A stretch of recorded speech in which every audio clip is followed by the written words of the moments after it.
What's going on, everybody? Welcome to tonight's broadcast of the LPL here on LPL English, where we're going to start off the night with NIP versus IG here in Group Ascend, fighting it out to try to see if they can make it into those coveted top 4 spots right here in the back half of the season. My name's Gordo. I'm joined by Jay Beto on the first cast of the night. Jay Beto, welcome back aboard.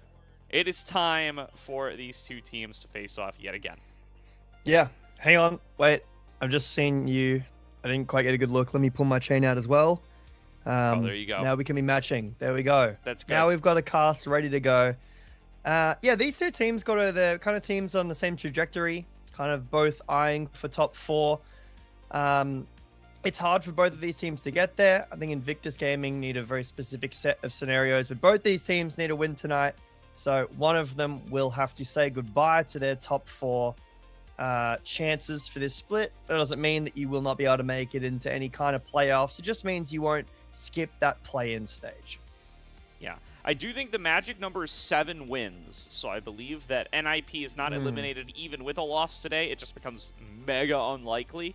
IG, I believe, is eliminated with a loss today, so that would be pretty tough for them. As my camera is slowing down massively, we'll work our way through that. But meantime, let's take a look at the standings. Let's chat about what exactly top 4 looks like, what they need to strive to reach if they do want to get into that category. 7 wins, magic number. BLG, Top Esports, AL, and JDG have already found themselves in that category.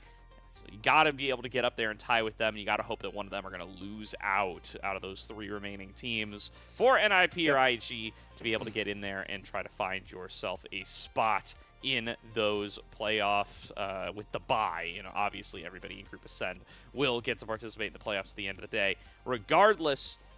And that means NIP have got to get back to that really good form that they were showing more towards the beginning of the split. They are looking a little bit back on track, fresh off another 2-0 win up against AL in their most recent series. Meanwhile, IG continue their free fall. Yeah, I mean, IG as well, they started the split off 3-0. I had high hopes for this roster. I think a lot of people did after they made a bunch of changes going into this split.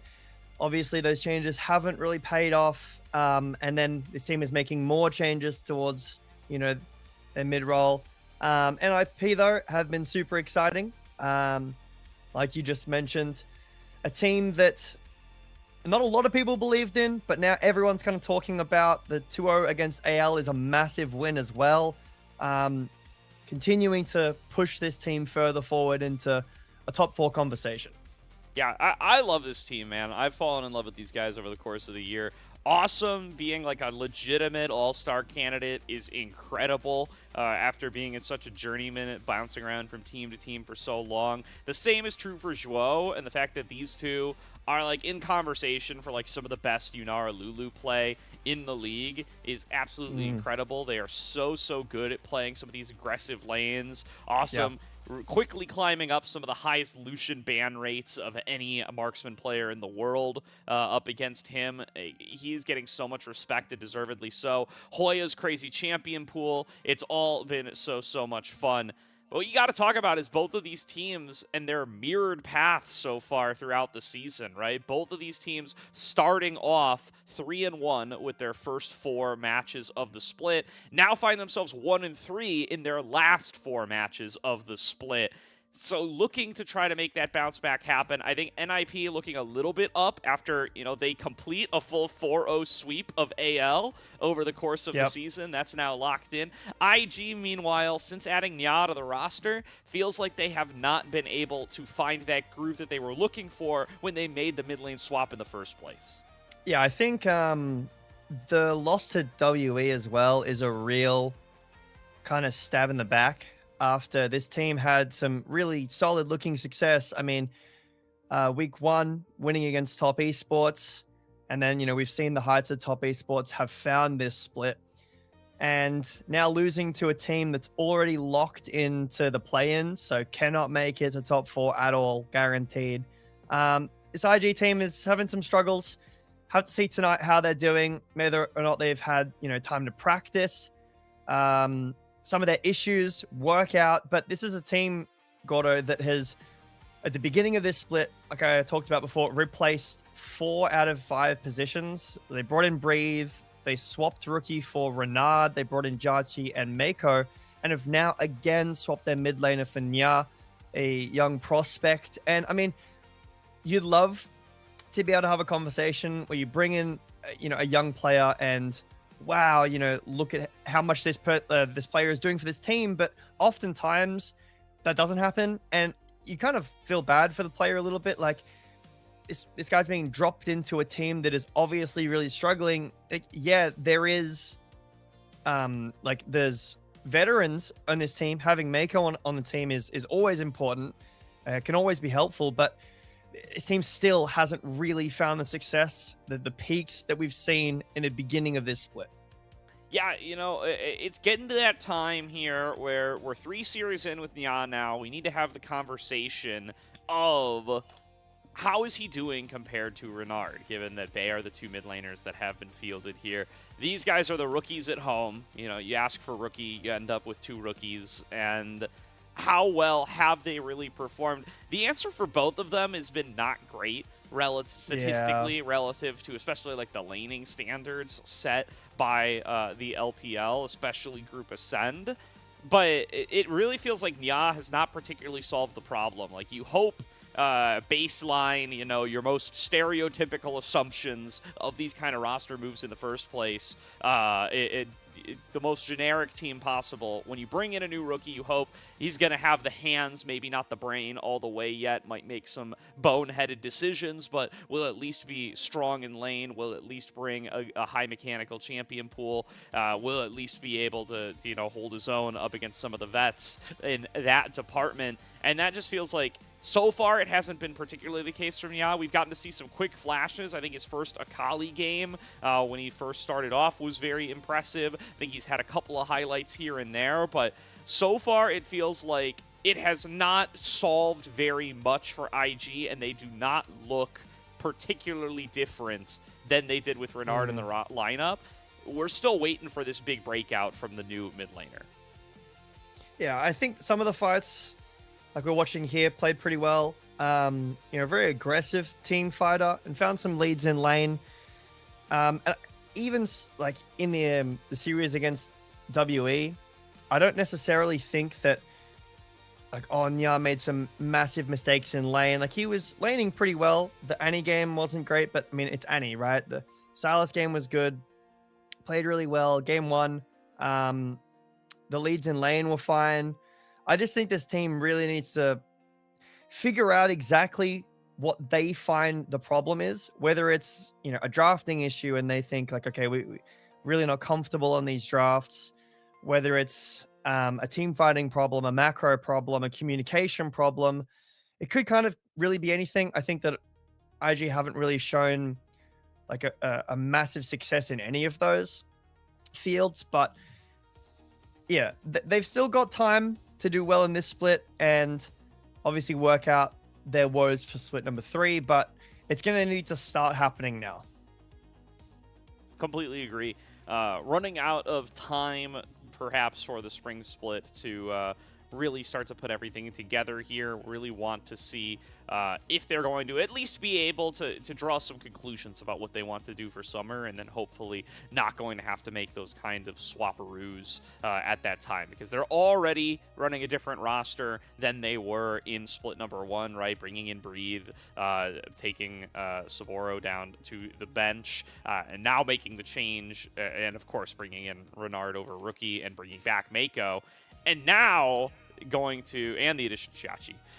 With all of those things together, now also making another change mid-season, it just feels like we've been playing IG roulette all season long, and really want to see them kind of lock into a 5 and get to grow together a little bit here. But clearly, they have, as evidenced by the number of swaps, they have not found a core that they feel like is doing it for them at this point. Meanwhile, NIP, recent struggles aside, like, the struggles are what you expected from them. The fact that they had that period of such great success, the fact that they did just 2-0 AL again, that's all gravy. Like, this team people thought they were going to be like WE. They thought that this team would struggle to be getting wins in Group Ascent at all, and instead here they are, still somewhat in contention to make top 4. Yeah, they, won against JDG, they won against BLG earlier in this split. The bot lane is looking incredible. I think they did a really good job of punishing mistakes that AL made in their recent series. So if that can continue, IG is a team that is going to make a lot of mistakes. NIP, if they can find those capitalizations, that already having good positions, having a bot lane set up that can really pop off. I think Guwon had a great series in that game, against AL. I think this team, the sky's the limit. I mean, we've seen their peak and what they can do. They've, beat first stand champion BLG. They beat a contesting JDG as well. So I think that this team can realistically be at the top. I'm excited to see how they do in following weeks and in playoffs. I think this is a team to continue to watch. Yeah, I mean, it's hard to disrespect them, despite the loss streak recently, losing 3 of the last 4. Within the last 5, they've 2-0'd AL, they've 2-0'd BLG. Those are both teams sitting there in the top of the standings. They can take down some of the top dogs in this league if they get, the right drafts and you find them showing up on the right day. So I definitely going to look for them to come in as heavy favorites tonight and to see if they can show us a little bit more consistency, because if they come in today and they start to struggle up against an IG team that has certainly been struggling throughout their season, it's just going to feed back into that same narrative for NIP, right? That they're flippy, they're inconsistent, you don't know what version you're going to get on the day. Fun is the word you're looking for there. Fun. Fun. They're fun incredibly fun to watch. I'm hoping for some fun. I'm hoping that we get to see some more creative picks, especially out of Hoya. Man, every day that I watch an NIP series, I come in hoping that we're going to get to see something new from Hoya, because this guy has played totally differently than a lot of other top laners. Really pioneered the Varus top. Is still the only guy really doing the Anivia top. He's gotten some Poppy, some Gragas. This is all very exciting tech to get to see out of the top lane, at least in my book. So I hope he's going to continue to go for this kind of stuff, especially now that we're on the new patch and these new runes may have introduced some new options. I mean, I want to talk about the new patch. We've been here for, a couple of days now, like a week, I think, but I still think it's very much the topic of conversation. Oftentimes when patches get released, teams will, if there's something that they can immediately experiment with and they find success, will pivot to that new thing. But it takes time to truly flesh out what's good on a patch. You need to scrim, you need to play stage games, take experimentations to the stage games, or even just higher caliber scrims. It takes a while for the meta to really come true. Oftentimes teams will just go back to what they know. So there's a lot of changes, a lot of builds as well. Things like the AP Ezreal that we've seen kind of starting to come through. Things like the AD or crit cannon as well, something that's been changed on this patch. You mentioned the new runes as well. We've seen a little bit of that, not a ton.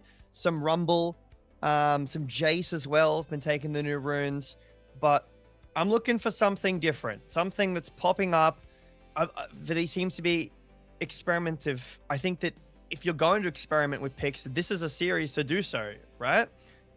For IG, backs against the wall for making playoffs. NIP don't really have anything to lose. I think this is a really good chance to pull something out that you've got hidden, that you've been working on in scrims, and see how it looks. Yeah, definitely. And with that, I'm really going to be... I'm looking for Hoya in particular, but I think across the board there's a lot of opportunity to see some new technology, right? I think the Deathfire Touch, a great point there. Stuff like the Gangplank has gotten a lot better with the addition of that one. Wouldn't mind seeing him try to make an appearance back on in. There's definitely other champions, lots of dot-focused things that do feel a lot better with that newfound Deathfire Touch. Stormator Surge I'm kind of setting aside for now. I think Arcane Comet has made some of the longer range poke tech a little bit better as well. Like the fact that you get a little bit of additional damage is when you are at long range, that scales up to double damage at around Caitlyn-ish range. And that hits like a truck, man. It's done so much. So you always take a little bit longer to see pro play start to catch up. as we get, a week, 2 weeks in on the new season with this new options available, I'm very curious if we start to see new champions start to emerge. Oh, well, Ezreal ban, game 1. That is super different. So maybe this build is kind of popping off. See as the series goes on if that stays, but that's really surprising. We haven't seen an Ezreal ban like B2. Oh, I guess this is red side, but you know what I'm saying. On first pick side, banning at second, the Lucian ban that you were talking about, awesome, pulling some Lucian bans. So already this means that the draft is going to be different. Seraphine ban, so Orianna's up, Pantheon's up, Nocturne's up. You could go the Zin's out. It's kind of fallen out of favor just a little bit, but some AP Zins out could be something that teams have been experimenting with. I've heard some rumblings about either mid lane or even just taking the AP Zins out into the jungle. But this is already really changing up the draft that we've seen in basically all through Split 2. Yeah, for sure. There's the Varus ban that's been pretty much perma-banned up against NIP because people are worried about Hoya taking it top lane, and rightfully so. It doesn't surprise me too much to see the Ezreal ban out of NIP in particular. Awesome, not really an Ezreal enjoyer, and does want to kind of lock the opposing bot lane into these matchups where they have to fight them. Awesome and Zhuo, I love that they've embraced this identity for themselves. They say we want to scrap in the bottom lane, get this Ashe Seraphine stuff out of here, get these Ezreal lanes out of here. You're picking something that's going to have to fight us. First pick on the Orianna, that's going to pretty much force IG to take away the Nocturne. Both strong champions individually, unacceptable to give up together. Yeah, I agree.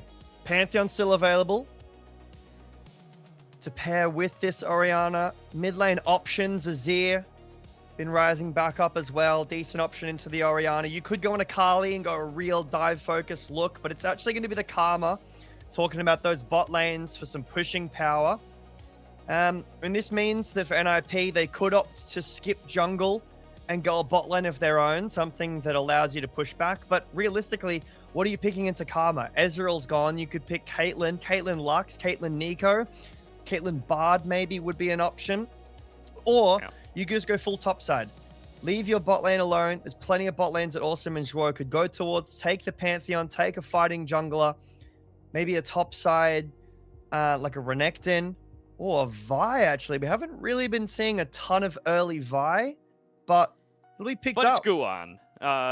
Yeah, he loves the Vi. I mean, this is their most played this season. They're going to what they know. It's a fine pairing with the Orianna. I was going to say the other option for their bottom lane would have been the Yunara Lulu, where they do put a lot of value, but obviously into the Karma, it's a little bit diminished. Looking at a Kennen here for Hoya, it would surprise me to see him blind something like this. I guess Kennen a little bit more blindable than the rest of the crew, but they're going to go for something tried and true. They're going to lock in the Scion, and this is 3 powerful picks for NIP that they're plenty comfortable piloting. I was really excited to see the Kennen. I thought maybe with the changes we were talking about, the AD crit Kennen, we could see that as an option.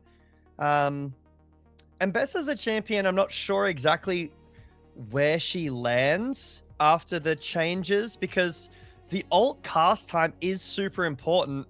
So instead IG will wait on their top lane pick that Akali I was talking about as a counter into the Orianna.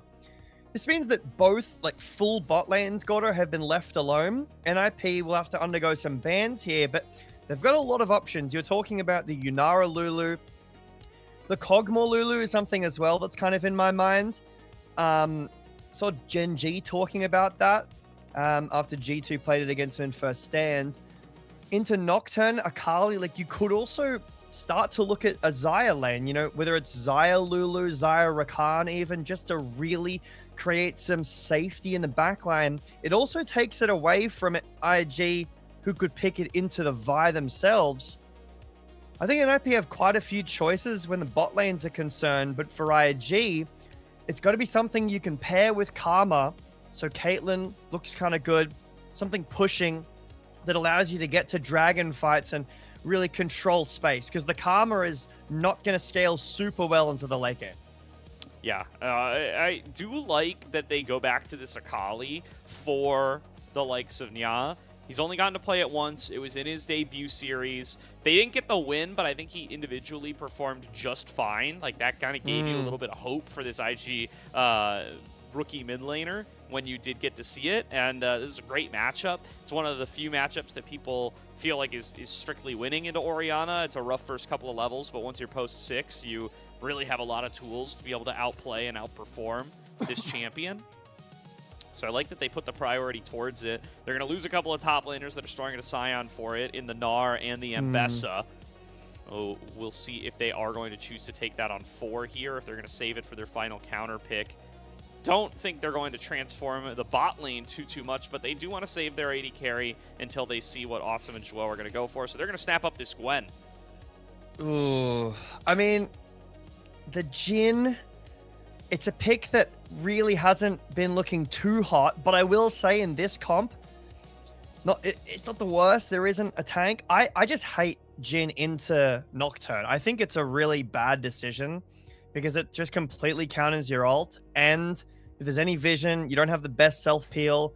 The Gwen into the Scion is a really nice pick.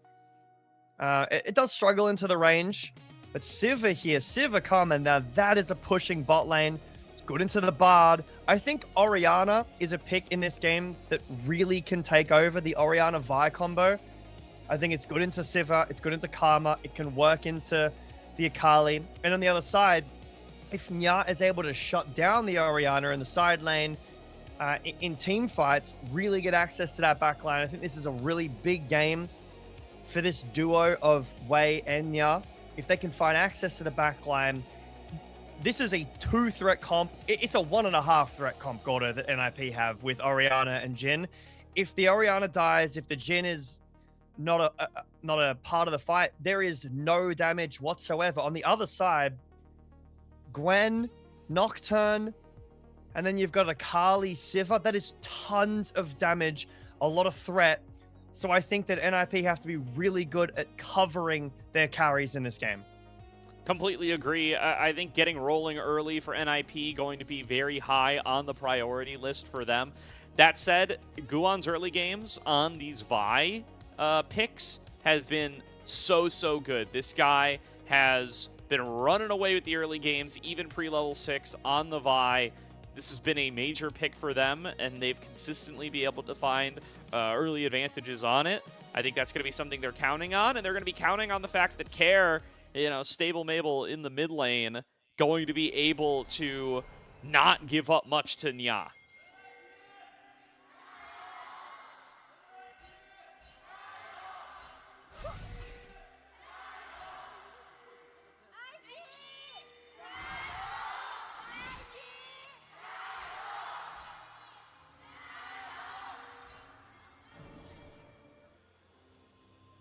Fans getting excited for game number 1 of the night.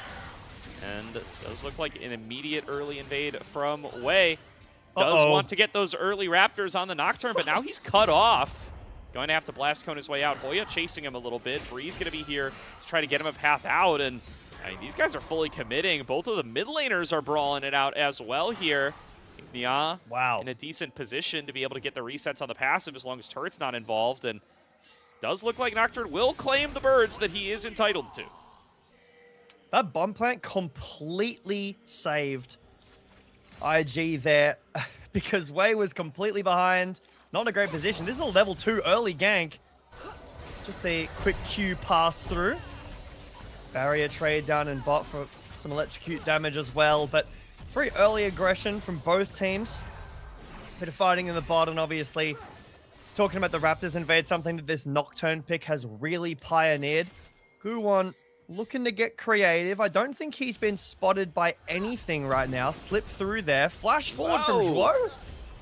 Yeah, level 2 was ticked by Awesome and Zhuo first, and they've been trying to take that inch and make it a mile. Not quite going to be able to do it yet. Do love this little invade from Guwon, though. Yeah, as you said, not really spotted out. So if he can sneak this blue buff, the question is, will he be able to path around both wards and not give away the ghost coming back on over? And I'm not talking about Nocturne with the sheet over his head.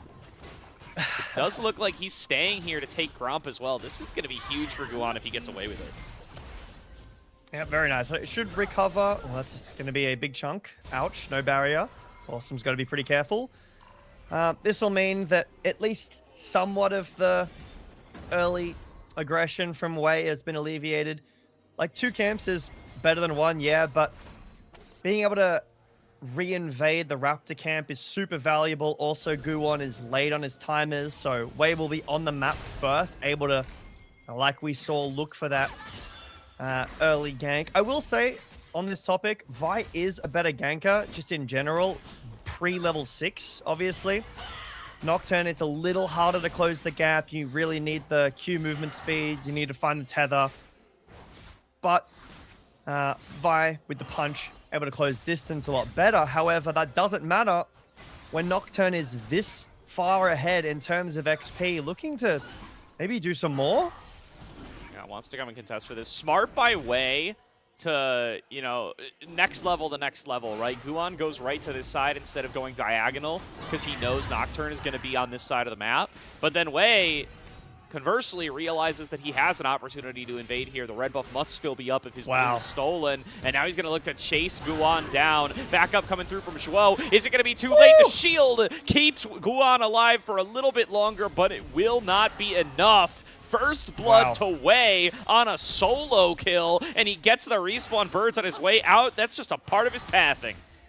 Yeah, this is all part of the pre-assigned jungle pathing. Good job, Wei.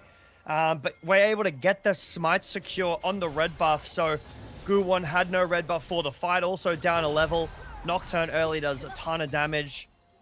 Easy to chase as well. Follows through the flash. I like the protect from Zhuo, but it's just not enough. As we take a look back here, this has got to be close, Gordo, because let's have a look here.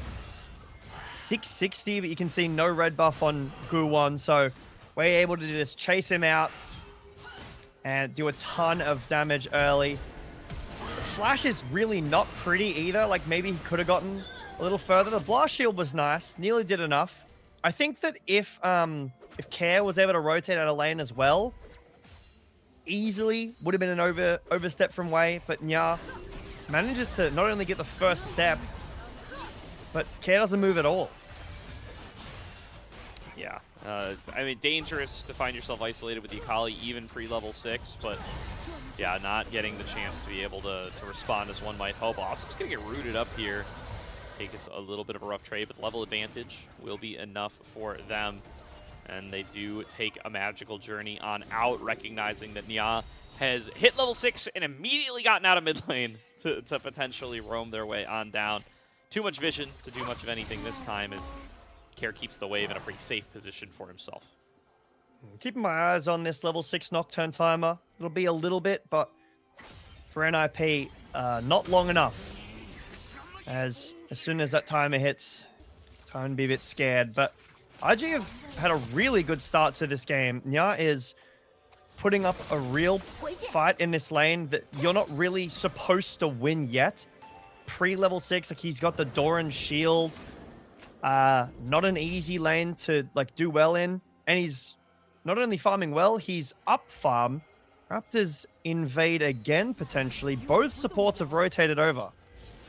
Yeah, trying to see if they can get perhaps a third round of these Raptors, and I don't know how much Guwon can really do about it, even as he's watching it go down. It does get themselves onto this control ward, but Raptors already being pulled over by Wei. Shockwave gets onto 2, a little bit of damage, maybe a little Raptor here or there, but Wei will successfully get his birds yet again.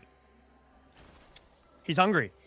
He's hungry for some chicken. Maybe some KFC. You reckon Raptors could be KFC? I don't know. No Shockwave. And, oh, there's a flash engage on Nameko. He's hot and ready. And they find that one for Care. Yeah, just dancing around the mid lane. Doing a bit of damage to Care there. But I thought because the Shockwave was down, they weren't going to be able to look for a dragon fight. But NIP find a really nice catch onto Mako transitioning through that mid brush. There's not enough vision, and NIP even up on the kills. It was only a killer onto the support, but Care got the kill credit, so decent gold lead now will hopefully make this lane a little easier for him. Again, this lane, can be really hard for Akali, but has been playing it super well. No start on the Dragon just yet, but level 6 Nocturne has ticked over. Yep. Gets the opportunity to have some real impact on the lanes, get off a great gank here.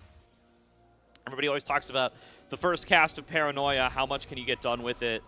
And that is going to be certainly true of this game. I think they would love to get onto Care if they can find a way to do so and really shut this Orianna out of the game. We've talked about how important she is as the primary threat of this NIP composition. And getting that early kill feels very, very good for them. Going to go into the Roa build, so Care looking to be a little tankier, have a little bit extra scaling, and hit that really strong spike here at about 2 items once that Roa fully stacks up. I'm thinking about KFC now, Gordo. Not the best thing, but KFC's pretty good. Keep you alert. Yeah. Got to think about, what's the best KFC item on the menu. I know we have some different ones than you do, specifically the Zinger stuff. I know when any Americans come to Australia, you guys always talk about the Zinger stuff that we've got, but Grub's going to get tested I don't know what here. that is, so it's definitely something only you guys have, but 2 Grubs already going the way of Wei. We'll be able to get 1 back here, does Guan. So going to be the 2-for-1 exchange. Not the worst thing in the world. And look at Guan, he's going to get on his own Raptor camp. I think this is the first time this game. Good for him. Getting a little KFC for himself and finding out what the red side of the map has to offer him, because he has not gotten to taste it yet. So, a Zinger burger is like... They have a burger? Yeah, it's a burger. So it's like a chicken burger, and it's got this special sauce. The chicken itself is like, hang on, side on the side. Hoya's got something here. He's getting on in with the decimating smash. Sets up for a nice shockwave from Care, but they don't finish off the job. Shuriken Flip doesn't connect. He can't get the execution on the side of Nya.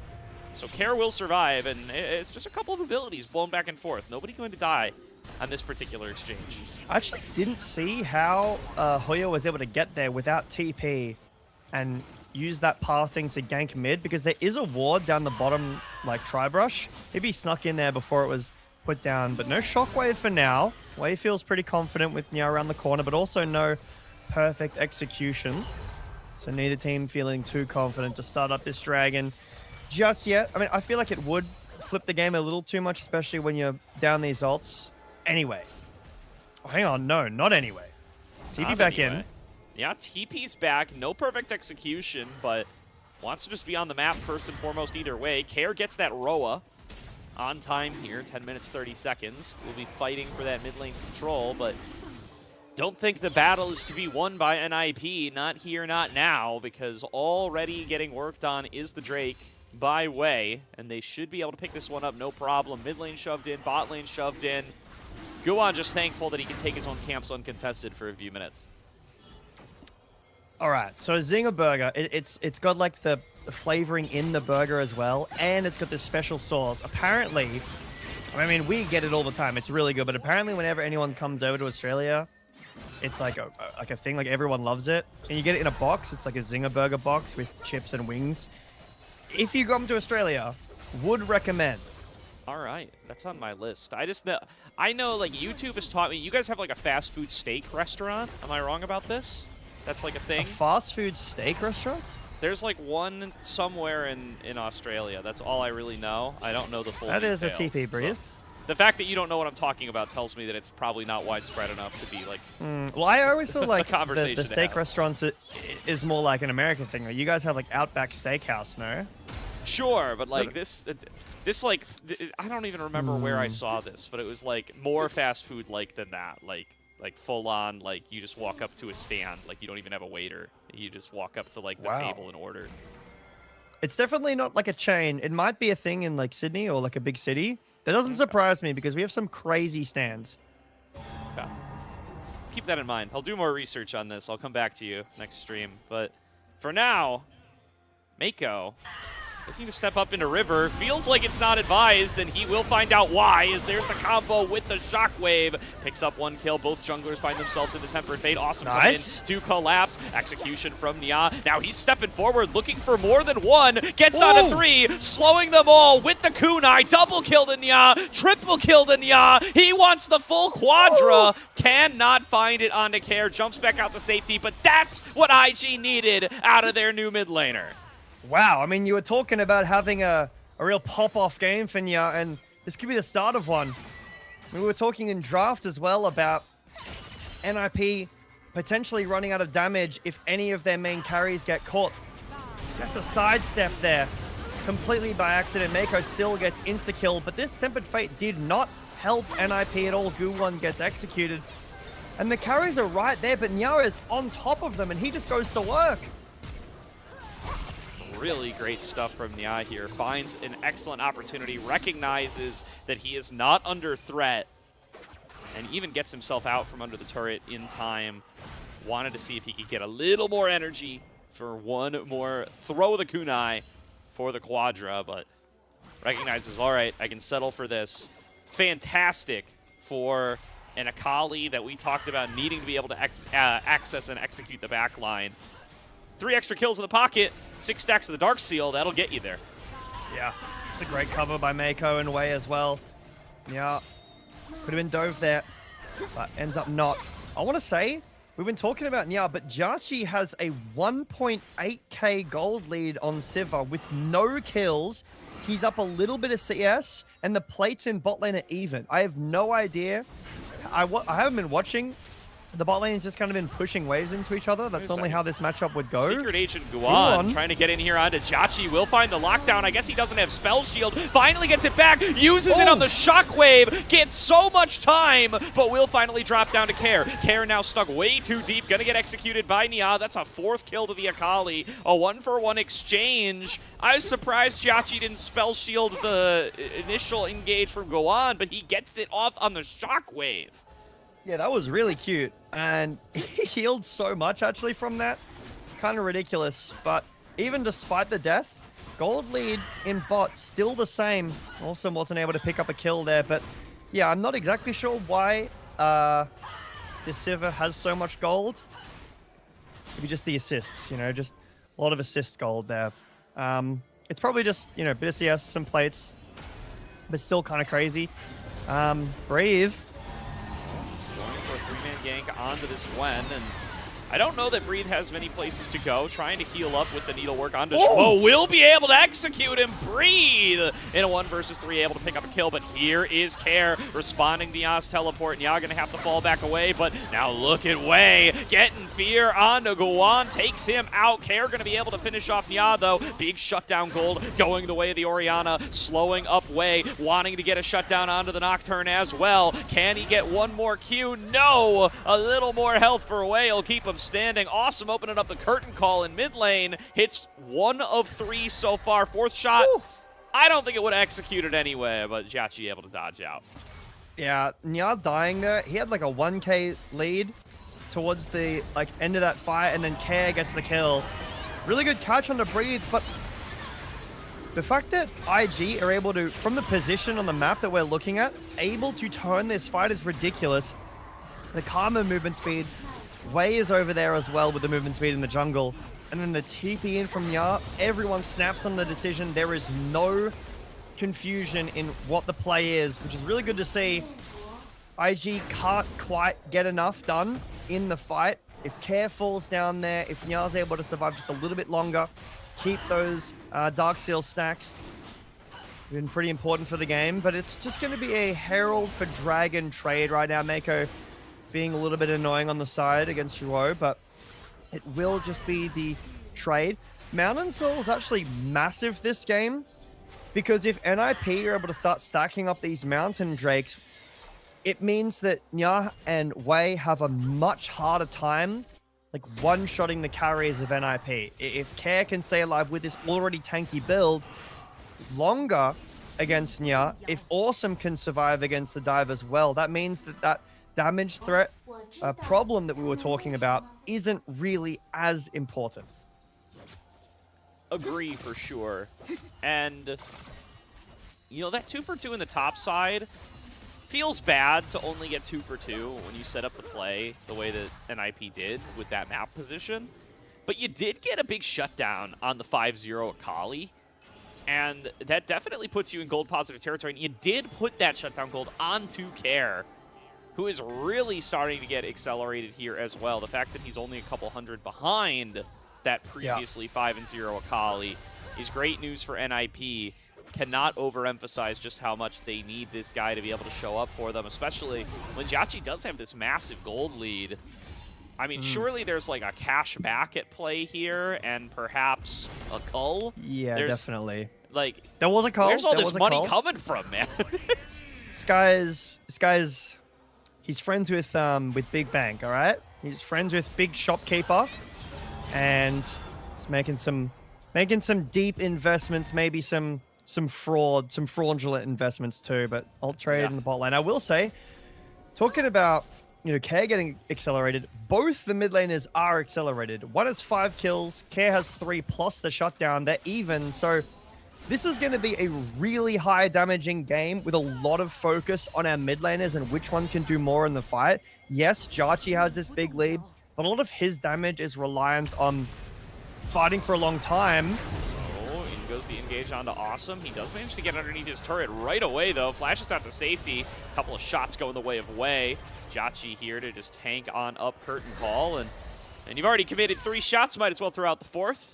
Connects onto the minion wave, and we'll be able to back away. That's a Nocturne ult for a flash. It's pretty good, especially when the flash is on a Jhin who's immobile. But yeah, Jauchi's got this big gold lead. The thing with Sivir is that he needs to hit for a long time through the Sion, through the Vi, which he can do, absolutely. Like, Sion is a great champion for Sivir to really hit through. But if you're hitting and you get kind of smacked by a shockwave, or you can't get in range of a Jhin, not as impactful as the Akali, who can absolutely one-shot your backline, or the Orianna, who can one-shot one of your damage dealers, maybe an engage, or this Karma, who's going to get rooted up. Tempered Fate misses. And Mako should be able to walk away here. Stands his ground, refuses to step back into the Tempered Fate. Good discipline from him. Knows that he's got the backup of his team coming soon, and knows that this Bard cannot threaten him on his own, especially since it's Locket Bard. So, going to be able to shrug that one off. Shuo does not force Mako to blink. Here it comes, the Rift Herald thrown down in mid lane. This should be first tower, no doubt. This is an overkill drive for sure. Definitely didn't need to drive that. I guess it's a bit faster. Should get a second hit off too. He's driving. Stalled. Bit of a choice. Yeah, cannot, you know, turn in the key. Ignition will not start up. I can't drive. I actually can't drive manual. So if that was me in the driver's seat and it was a manual car, I definitely would have stalled. Yeah. It's tough. It's tough. There's a lot of footage of me driving that Rift Herald into walls, so I can't judge. But Wei, not even responsible for what happens like that. Just sputters out on him, a little bit too damaged. Yeah, the car was old. Crash off and can't navigate his way out from there.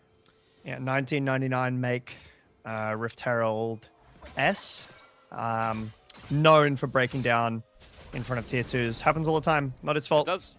Yep. Can't, you know, you knew what you were getting into at this point. It's an older model. Yeah, I mean, come on, man. I mean, the car was cheap. The dealer was a little shifty. Dragon's up now, though. Yeah, you get what you pay for. This Wei is going to be able to push Woe outside of his own jungle. Trying to fight for the river here. Hoya is taking a little bit of posture. TP coming on in. Nya joining the fray. This next dragon on the menu for both teams. 10 members all in this bottom side of the map. This is going to be a brawl one way or the other. Either that or somebody's going to have wasted a lot of resources getting everybody down here. Trying to push their way into the river. Zhuo leading that charge. Hoya brawling with Breathe on the opposite side. And it does look like NIP will successfully force their way in, and they've kind of split NIP in half. Yeah, I think that this positioning is really important. You can see that NIP trying to weed him out. Here comes the paranoia. Yeah, Yeah, getting in onto the back line, gonna throw himself onto Awesome. Wei flashes out right away. Now it's just Hoya in the front line. Fight line somewhat established for the likes of NIP, but they have fallen back, maybe just a bit too far. Not gonna be able to return very much damage for it. Hoya looking for the recall to be able to TP back, get that other half of his health bar, and be able to lead the charge this time without ultimates to threaten him. Yeah, big shield coming into an IG. All of their damage is done. It's all on Jarchi. The shotgun of IG is gone, and now this Sivir needs to go. Yeah, Gwen has rejoined the fray as well. Jotzi going to be able to block the knockup coming on through from Hoya. Hoya still up in the front line. Care trying to place the ball in such a way to be able to threaten, but he's losing more and more health, even with that Rod of Ages helping him stay healthy. Schwo has lost quite a bit as well. Just the poke damage landing truer for the side of IG. Engage found onto Mako. They do execute him. First kill of the fight will go the way of NIP, but have they sacrificed too much for just the support? Breathe cut away from the rest of the team. Gonna get knocked back by Guan. Takes a little bit of damage from Care. Will be able to stay alive. Temper Fate comes out. Spell shielded away by Wei, who will prevent it from doing any more. Curtain Call bullets coming on through, mostly landing onto Wei. Nya throws himself to the back line, manages to execute Guan. Hoya gonna fall in short order as well. Zhuo was dropped too. It's 3 kills going the way of IG, and they will successfully claim this dragon. I think NIP are too... Yeah, they're too impatient.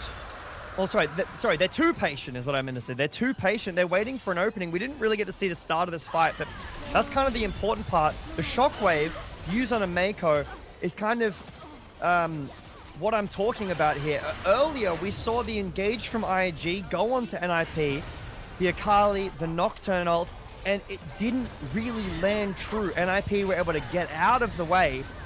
And after IG are too far in, they've used these ults, they've used their cooldowns, NIP have a chance to snap in and they don't do it. The shockwave doesn't really go anywhere. You can see some laughing from the coaching staff here. But I really don't understand NIP's kind of... Maybe they're a little bit scared to fully send the trigger. Nice ult here from Sai on the top side, but Breathe should be okay. Instead, it gives time for IG to get good positions around the dragon. It allows Jarchi to poke down a lot of the NIP health bars, and then when the shockwave combo finally does come out, it's onto the support.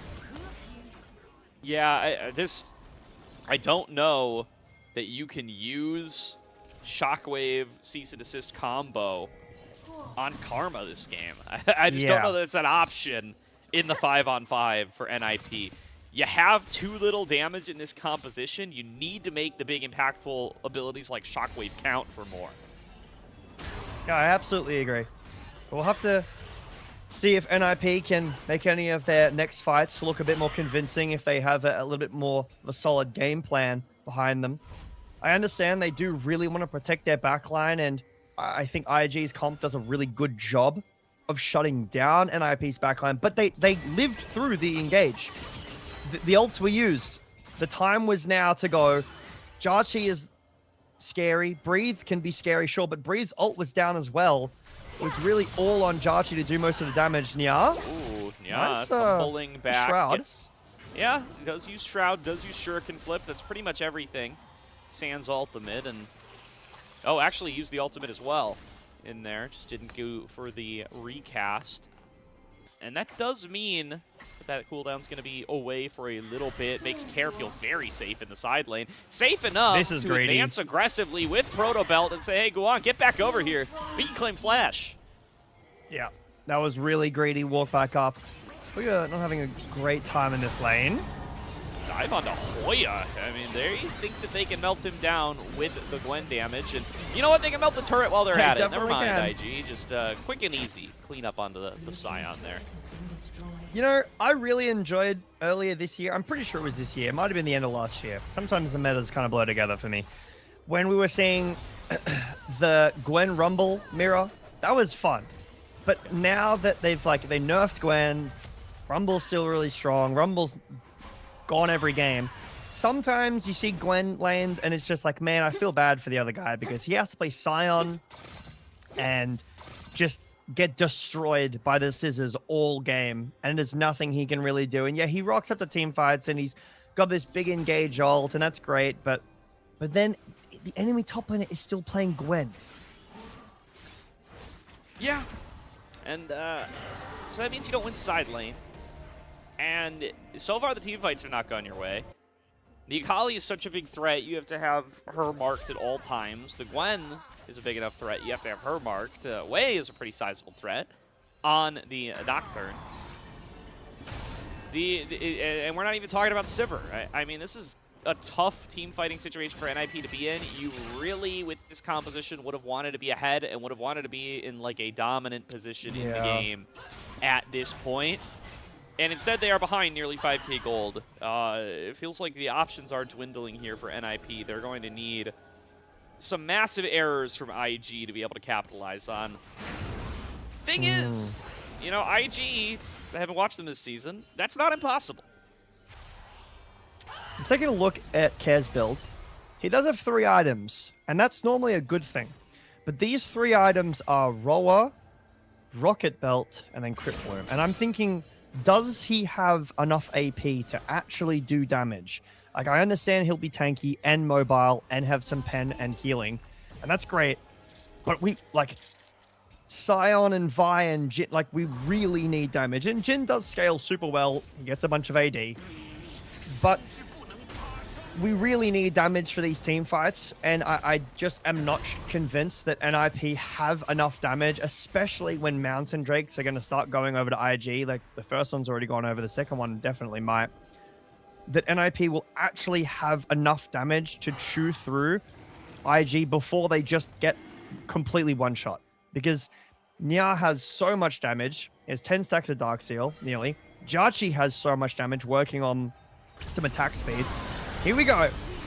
Paranoia coming through. Awesome. Gets into the magical journey in time. Survives with just a sliver of HP. And that's Paranoia plus On the Hunt used to not claim a life and to not claim flashes either. Such discipline from Awesome to hold on to the flash. Yeah, that'll be nice for following fights, but it will be Soul Point gone completely for free. You can see IG's game plan. We kill the backline. Go now. Go fast. NIP can't really protect their backline, even with the magical journey. Awesome barely lives with barrier and heal. And it's not even like NIP can turn around and make a Baron threat. Even if Awesome was full health, it's a Jin comp. So you can... Well, that's unfortunate. Mako might be caught. Well, the one target they've been able to consistently reach has been Mako, but he does manage to escape this time. Now TP coming on through. They're going to see if they can get this fight on to Breathe, but they're getting pushed back by just the might of the Scissors. Now Hoya has TP'd in behind enemy lines and finds that he doesn't have any backup. He doesn't have anybody hanging alongside him, so he's going to try to drive his way out. Let's see if the 2026 Scion can get you out where the Rift Herald couldn't. That guy's reliable. Yeah. It's a reliable car. Hold on. Maybe we need to invest in a little bit of that. Good driving, Hoya. I mean, they're still chasing him. Well, we'll see. I mean, listen, you can only drive so far. Sometimes the road ends, although here is his backup. He found the backup he was looking for. It was on the other side of the map, although there's a immediate flash away force from Zhuo, and the Paranoia is back onto the back line. Guwon trying to get a setup here. Care gets the ultimate onto 2, but the follow-up is already dead and gone. Hoya already low, will get melted down. Awesome trying to blow the Guardian Angel away, trying to do anything at all, but this fight is already done and dusted, and Jachi is about to claim his life. 4 kills, 4-0 to Invictus Gaming as they are running away with game number 1. Yeah, Hoya called a mechanic, even though his car was still working. Unfortunately, the mechanics rocked up, and there was a gang right next to the car, and NIP did not make it out. There's just no damage from NIP, even though the damage threats did stay alive through majority of the fight. There is no damage with this Orianna build. NIP are too slow to the fight. It's like we're trying to chew through Hoya. As soon as Guwon shows his face, as soon as Zhuo shows his face, he's instantly chunked down to 1 HP. Hoya probably just should have taken the death. I know that it's bad and it gets cancelled and Breathes around the corner, and he probably should have just taken the death, and his team might have been able to defend Baron. Instead, calling your entire team over to defend the Scion, who has flash, by the way. He can just flash the wall here and live, and he's fine. But Zhuo goes in, gets instantly chunked to 1 HP, needs to flash, and then Wei goes, okay, I'm going in. And Vi's low, Guwon's low, finally gets the combo. The Shockwave does absolutely 0 damage. And IG, with this dive threat comp, just run NIP over. Yeah, I mean, they just don't have the damage to win these fights, right? Like, that fight went relatively according to plan. Obviously, you know, you'd like to have Awesome be there to be able to rein in a little bit of damage over the Shockwave. You'd like to have Guwon at higher health. But it's not going to get too much better than landing Shockwave onto Breathe and Jachi.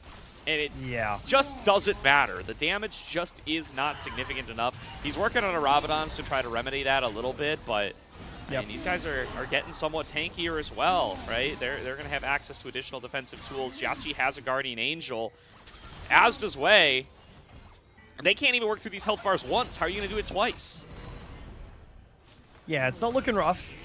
Sorry, it is looking rough. It's not looking good. I meant to say, I tried to say both of those and then kind of got caught saying both. Inhibitor falling down here. IG break open the base. Pretty easy end game here. And NIP, like, they've got the snap decision making, but again, you're down so much gold. The Mountain Drakes are coming in. IG are getting tankier and tankier. You can't really clear the wave super well either. Like, yeah, Huya can tank, but his health bar isn't that big. It will fall down. Breathe will just tear him apart. Yeah, snap decision, NIP. Lose now or lose later. Pick right now. Exactly. Yeah, let's see. What's the decision going to be? We'll see if they do go for the Shockwave. Mako flashes it, decides he's done being the one player getting picked off. Paranoia thrown down. Nya finds a pathway onto the back line. Has to cancel his Shuriken flip to avoid getting pulled into the fountain, and that is the right choice. As they already have Zhuo down, they will be able to claim Wei as well. 2 kills, 4-0, working on the Nexus turrets. Nexus turret number 1 has already fallen down, and Wei taking more and more, but will have no problem waltzing his way out of there. Breathe basically untouched. Will finish off the Nexus. IG, clean game number 1. Yeah, another Shockwave there at the end that goes onto the support, and it's flashed away. Even if Mako gets 100-0 insta-kill by the Shockwave, which I'm not convinced that it would have, I really don't love the choice, because you can see NIP, they're kind of holding their ground there, waiting with their ults. IG, the second they see that this Shockwave has been used, they snap in, and the game's over.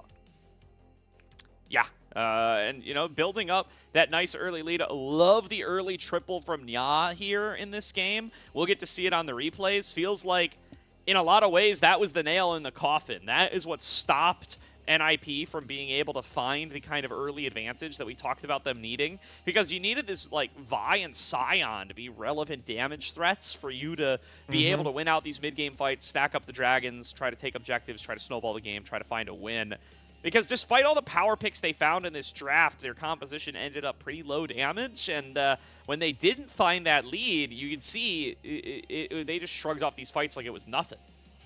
Yeah, or a situation in which your backline can never die. Whether it's a Lulu for the Akali, something like that that's just going to say, you are not allowed ever to touch our backline. We are permanently safe. Bunkering down, your dive is nothing. Either one of those ideas, I think, would have worked, but the problem is that NIP didn't really have either of them. IG come out with this very, very aggressive comp that I think does match Nya's style. So some confidence in this player, confidence in this team, looks good. I don't think that, NIP needs to be super worried about this series in general, because, it's one game. I think that IG's comp just did a really good job of countering what NIP wanted to play. They looked for the Orianna first pick. It didn't quite work. That's okay. Look next game. But I think Nya had a really good performance. I'm not going to say that this player is, ready to turn the team around, but I will say that when the games are presented to him, he does a really good job of team fighting and carrying those team fights. Yeah, I mean, I think at this point, I'm somewhat sold on this guy's Akali. I think he chooses the right moments. I think he does a good job of being able to flank and access the backline, and he's had 2 good performances on it already. It definitely sold on that pick for him. We'll see how much else he's going to be able to show us throughout this series, because this is one of the easier matchups for him in having to lane against Care. All right, Care not exactly the most lane-dominant mid laner here in Group Ascend, especially when you look at who some of the other competitors are, right? You're going to be playing against Knight and Hong Q and all these guys day in and day out. You can breathe a little bit of a sigh of relief when you're up against Care, and he does a good job in this first game of being able to keep himself pretty strong, pre-level 6, is able to stay, prevent himself from falling too far behind to the Orianna with range disadvantage, and then once he gets that ultimate, he pops off in the fights the way you're supposed to. Yeah, and that being said, I do think that an MVP vote towards Judgy or Breathe very warranted this game. Judgy did more damage, but I think Breathe had a really solid performance. Completely shut down Hoya in the lane, and then a lot of the team fights was providing a ton of space on the front line. I would probably give it to Breathe just because a lot of those team fights, a lot of fights that end up going that way, where you're providing space, you're not really, like, the camera's not on you. It can be tough to see the value, but I think it is super important, a very important part of Gwen's playstyle to provide that space and keep the enemies out. I think Breathe did that really well. So yeah, Breathe or Judgy did a ton of damage, layering him. Got caught at one time in mid and ended up dying, but other than that, pretty flawless. Yeah, absolutely. Here, I'm excited to see the triple kill again here and what they were able to accomplish with it. This is a fight. This is that fight in question, by the way. I think definitely a big error to send everything on Judgy and just find it spell shielded, and it feels like this almost makes them scared for a lot of the rest of the game. They don't go for Judgy pretty much again, and the only good engages they really find were always onto the Karma. And we talked about it in game. I'll talk about it again here. That's just never going to be a recipe to be able to like actually win a team fight, because eventually you're going to have to deal with the other 4 champions, and they're basically all threats. Yeah, that's the thing. Having a multi-threat comp like this, it can be really scary. If you're the one who gets behind, you just have to send it over and over and over again and hope that it works. If you're against a comp that really like neuters your dive, again, you just have to go and get hit by Lulu Polymorph every fight, or get hit by, Thresh Peel or whatever it might be, or the target gets eaten by Tahm Kench every fight, and you just have to keep playing it. But when that doesn't happen, when IG get off to like a roll like this, there's generally nothing you can do to stop them continually just diving on top of you. They've got more gold, they've got more stats, they're stacking the dragons. Every fight ends up looking like the easiest fight in the world for IG, like they're just completely styling on you. So it is a really entertaining and fun way to win for IG, but it can be super risky. Well done, though. I think they play the lanes super well. Like, that's a massive part of this. Like, bot lane was a little bit here or there, and then Judgy had like a 2,000 gold lead with no kills. Mid lane was great for Nya. That's a massive part of this. This early mid lane was really easy for him. And the top lane, Breathe was able to generate a massive lead, keep Huya from rotating. Didn't really do a ton on this Sion. If the lanes can continue to look that good for IG, I mean, we're going to have to continue to watch more games that look like this. Yeah. Really nice sequence there from Nya at the end, right? At first, I was a little thinking it was a little messy with the having to cancel your own shuriken flip to avoid the fountain, but he times that stasis really well. He's really economical in how many Qs, how he uses his ultimate there. I was very impressed, actually, on rewatch. I thought he did very well. So, looking forward to this rookie mid laner continuing to develop before our very eyes. We'll see if he walks away with the MVP or if it is going to end up over in the hands of someone like Wei. Certainly would understand it going into Wei's pocket as well. That Nocturne, very impactful, stole basically every bird camp, led to a whole KFC discussion. There was a whole lot to be talked about. It formed that early jungle pathing, and it really set Guan way behind on a pick where he's been so comfortable and so strong in the early game, basically all season long. Unfortunately, sometimes you're on Enchanter's duty, so Mako probably not in that conversation. But yep, good call.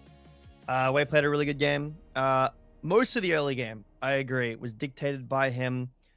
Some really good fighting, coming over and helping. Like there was that top fight where didn't even use the ult, but still managed to get there in time to help turn the tides of the fight. Nocturne is a pick in the meta right now that is super pace setting. Like it really influences how the game is played, where the game is played, the Raptors fights, the ganks, the team fighting, the dive scenario. Some votes in here for mid lane. I'm a little upset that not a single vote for Jarchi or Breathe. I thought they had a really good game, but well done for Wei. I still think it was very deserved. Absolutely here. Well, with the way MVP handed out, we are going to throw it to a quick break. We will be back for game number 2, so stay tuned. And before we head out, I do want to give a quick shout out to the coffee if you want to continue or consider supporting LPL English. That is a best way to do it. A lot of the contributions go directly to the show. Initial payments going to upgrading the broadcast, but a huge bulk of it pays on-air talent and content creators. Subscribe to the coffee, link to the chat. Comes with some perks like early access to content like the LPL English podcast and the ability to ask interview questions for our unique on-site interviews. Thank you to those who already subscribe, and if you don't, consider checking it out. We will be back after a quick break with Game 2 of NIP versus IG.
Welcome back, everybody, to tonight's broadcast of the LPL here on LPL English, where IG able to find a Game 1 win off of NIP, fresh off NIP's 2-0 off of AL.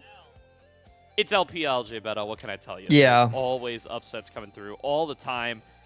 And now IG find themselves on match point, a chance to be able to find their first series win in a while, ever since you know, they first brought in Jan to the team.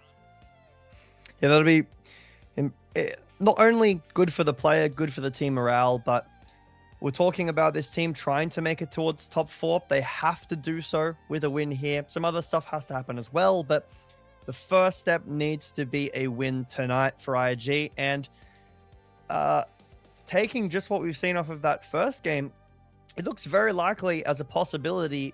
IG's game plan was really well thought out. They seemed to be aware of what NIP were going to do. Their comp was basically like a full counter to what NIP were playing. And not only was the comp great, but IG played it exceptionally well. Yeah, I think a really winning draft for IG here. They can definitely write home about that one, but they're going to need another one to be able to take down NIP in this game number 2 and bury them, give them themselves that 2-0 win that IG have been craving for a while. Been a long time since you've been able to say IG 2-0 this split, and they definitely would like to get back into the win column. Really strong performance out of Nia in game number 1. Really strong performance out of Reeve in game number 1. They would love to be able to keep that going from their solo lanes. We expect Wei to be solid. I think he has been perhaps the best player for IG this split, and they want to be able to keep that going as well. You know what else I want to see, Gordo? More stuff from the new patch, because I don't think we saw anything. And I didn't see the team for it, dog. Any new items, no new starter items, no new runes, not even like Halo Blades that got changed, man. Nothing. Yeah. Give me the cannon top. Take the AD cannon top, all right? We need something different. We're picking Sion, Vi, Orianna. Guys, when like, you got to take the Orianna. It's up. I get it. But I want to see something new. I want to at least point and say that is not good, as, you know, like, oh, that's new, but maybe not the strongest on the patch. You'll get some Deathfire touches. I can almost promise we have seen that. some. Yeah. There is enough different that's there is good stuff on this patch that you should be picking. And I did say that a lot of the time teams do just go back, pick something that you know is strong, that you know is solid, and don't overcomplicate it on stage. But it's been long enough where you should be bringing out something new. You should be playing, like, there is good stuff on this patch. So I think that looking towards some of that, whether it's in the top lane, be experimental, especially now. NIP, it's match point for IG. Just bring it out. Whatever you've been working on, just give it a go. Yeah, by the time that it is playoffs, I bet we'll start to see some new stuff birthed from the new split really start to come on up here, but might be a little bit more time. I need to see. I need to know why it was banned at second in game 1. I need to know. Because that's ridiculous. They're still going to do it. I think they're going to continue to ban it. I don't think it's some spicy AP Ezreal tech as much as it would make me happy. I think it's just Awesome and Zhuo trying to force a 2v2 that they can win. Well, looks like already some bans getting put towards the bot lane. Varus, pretty standard ban, and the Lucian, like you said, towards Awesome. NIP, though, with the Jarvan ban, that's remained. And it made sense in game 1 because they wanted to take the Orianna. But in this game, just taking the Jarvan in general off the table could mean that they're looking for some immobile. Something that's not mobile. I literally cannot say that word. I don't know what it is. I need to work on that word. Yeah. Something that's not mobile. You're close. Whether it's... Thanks. I appreciate the... I need some, like, just that word. That word gets me every single time, and I always sound like a complete idiot when I try to continue to go for it. But it's okay. Pretty standard bans other than the Lee Sin. The Lee Sin's a bit questionable. I mean, I know, maybe, but it's being banned. I have to believe there's a spicy build coming up. We're picking Seraphine away because we're not giving Ashe Seraphine. NIP's not going to do that, right? Because they banned it last game. So if we're giving over Ashe, I have to believe Seraphine something is coming up. Jin's gone. Thank God. I hated the Jin Seraphine, whoever played that. But I am hoping this Ezreal gets through some point tonight. It's not tonight, so that means maybe I'm cheering for an NIP win. Yeah, Zhuo looking like he wants to steal the Seraphine, and he will do just that. So going to save their bot laner for later on. They know they're not going to get one of those like, tier 1 duos, but they decide that they're happy to play that side of the matchup. They are going to get Care on this Annie. That's going to take Nya further away from the things that he's been most comfortable on. Looking at the Lulu for Mako, just to try to buff up this Ashe, even if you can't have the Ashe Seraphine combo, you can at least stack up some big slows and get a little bit more power out of the Rangers' focus. Yep. Lulu's been one of those supports that we've consistently seen.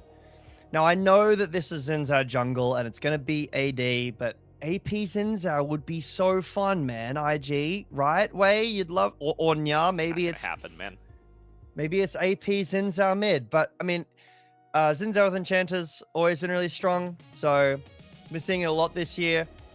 Not surprising to see this locked in. I think NIP, they've got a lot more engage potential. Still a bit concerned about the damage like I was last game. Really need to see some more. Senna doesn't really alleviate that concern. That's a pretty spicy bot lane though. Senna, Seraphine.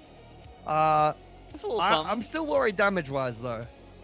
Yeah, well, so here's what's really going to make you worried damage-wise. Because there's some tech we've been cooking up in North America a little bit. Spica's been playing this in NACL. You can go support Seraphine and go all the healing items. Yep. And it's nuts, dude. It heals so much. Support Senna. Yeah, like you go full support Senna. You go full healy items.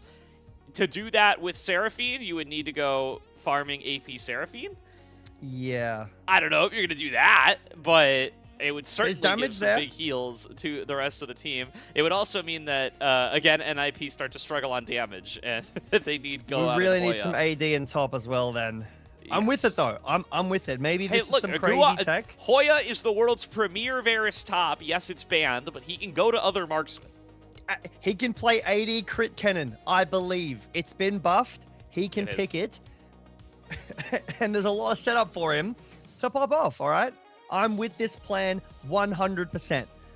I will say, with the new Shiv applying on hits, I don't exactly know how that functions with Black Cleaver, but I'm sure the build is the same and probably is like a decent bit stronger. No top lane bans. I guess Aurora could be a top lane ban, but I am really surprised to see no top lane bans at all. Bit of mid laners, some junglers here. IG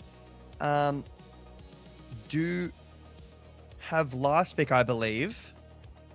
Oh, no, NIP does. No. NIP have last pick. That's my mistake. So that's a top lane ban. It has been jungle this year, which is kind of crazy to say, but that's a top lane ban. So NIP will have to show some... Whoa! No way, guys. All right. Well, this is top lane Shyvana, right? No. Surely this is jungle Shyvana. Surely you have to jungle Shyvana now because you need to kill large jungle monsters to get your stacks, your chainmail stacks, or whatever it's called.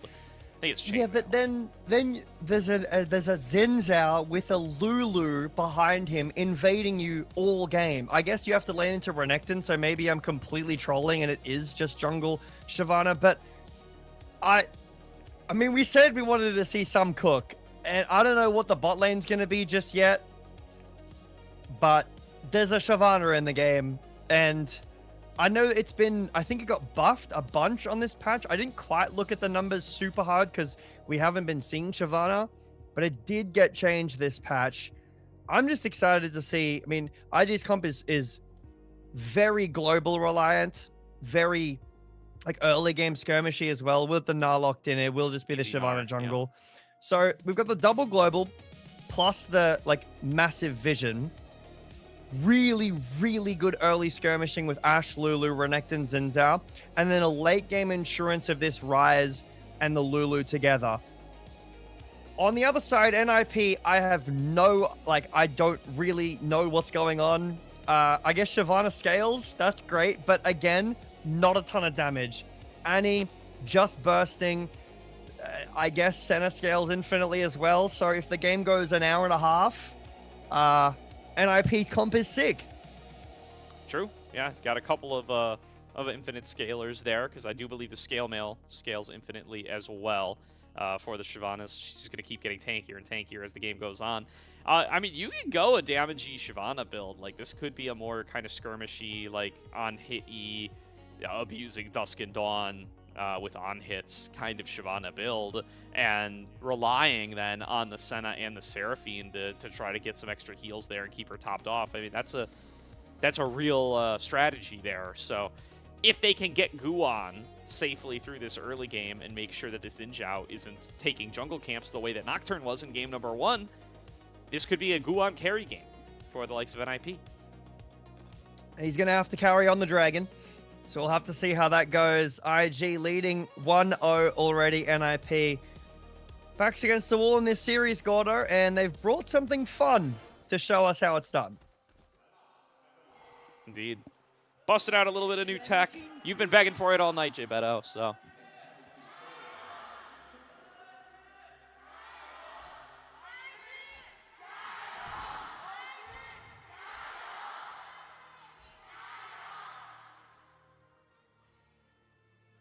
Looking at runes. Oh, we've got some new stuff.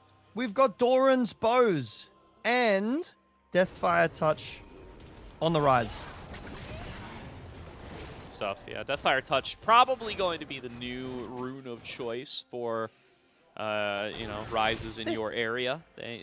No more phase rush feels pretty bad for the blue man, but definitely not going to go for Storm Raider's Surge. And wow, Breathe playing this level 1 plenty aggressively. Just trying to keep Hoya off the wave. So 2025, they played Shyvana last year at some point. I guess very early last year, but I'm surprised it's been played that recently in the LPL. I know that this is different. Oh, awesome. All right, awesome. Let's finding out just how weak the level 1 Senna can be. Forced to flash at level 1. All right, so we've got an update. I want to thank shout out Rafa for this. He's just talking about builds to us here. Because the Shyvana builds are very strange. I didn't exactly see what rune Shyvana started with, but Triforce, Shojin, AD Bruiser, Qmax, then Wmax, or Shojin Riftmaker Liandry's AP Bruiser, Emax, then Qmax. So I'll have to see not only what Shyvana is building, but what she's maxing as well, or Guwon decides to go. But here's the invading I was talking about. The early Shyvana is not strong at all. Yeah, Wei gonna find Guwon here. Too late to get the big Krug, not too late to contest for some of the little ones. And this is exactly what NIP did not want to have happen, because they are going to lose their red buff now. Wei should be able to take this, and there's no, diagonal split the map strategy to be done here. He's just going to cross back over, take his own camps, and earn himself a solid lead. Yeah, I'm sure this has been alleviated a little bit, but because Shyvana gets stats per camp, her base stats early are abysmal. Yeah. As these bases are going to be stopped, and I mean, NIP might be able to keep this wave out if they can do a good bit of clearing here, but if they get dove here, Awesome already down a lot of CS. See how this goes. Yeah, let's find his first dive out. IG looking to solidify a nice early lead, and no flash on Awesome means that's almost too easy. Wei going to be able to clean that one up. Nya forced to flash in mid. Okay, so it is some AD getting built. We can't see what Guwon's maxing at. He's only level 3. Just ticked over to 4 now. I'll have a look back if we do see Shyvana hovered again. But yep, really easy dive. Jarchi picks up the first blood. That's still 600 gold lead, plus denied the wave as well. So really good start for IG. We're talking about the jungle situation, and Yeah, not looking too hot for Guwon so far, at least after that first invade. Has caught up a decent bit. In fact, is ahead because Wei decided to go for that gank instead. But look at how many camps Wei has up, so he'll be able to catch back up in no time. Attack speed. Attack speed tells me that this is Trinity Force with Conqueror, so I imagine that it's the AD Shyvana and not like a... You said Shojin's Rift Maker, like for Andrews, so that would be not a dagger. We'll have to see. We'll have to keep tabs on this. Yeah, there's a few different possibilities. We He's will on indeed QMax. be on the lookout. Yeah, it is QMax. So keeping that in mind, that also probably puts a damper on any kind of APE builds that you might be keeping in the back of your mind. But certainly still lots of different creative stuff you can go for. There are kind of on-hit-y builds, and then there are bruiser-y builds. Well, Care doing a solid job of keeping these minions cleared on out. Nya does have a slight advantage, despite having had his flash blown earlier on. Bit of a tough lane. Not only after that kill, the early pickaxe being picked up for Jachi, but just having the Ashe and the Lulu in general means that the lane is really tough to get through. The teamfight skirmish with Seraphine is pretty nice, and the engage from range, that's why it works so well with the Ashe. But I just feel like this IG's comp is really, really solid. Let's see Guwon's first gank. Yeah, trying to get in here on towards Nya. Did successfully blow the flash earlier, but unfortunately the lack of hard CC without Care's passive means that they will not be able to stop a Realm Warp to safety. Yeah, that was a little unimpactful, but it's okay. No ult yet for Guwon.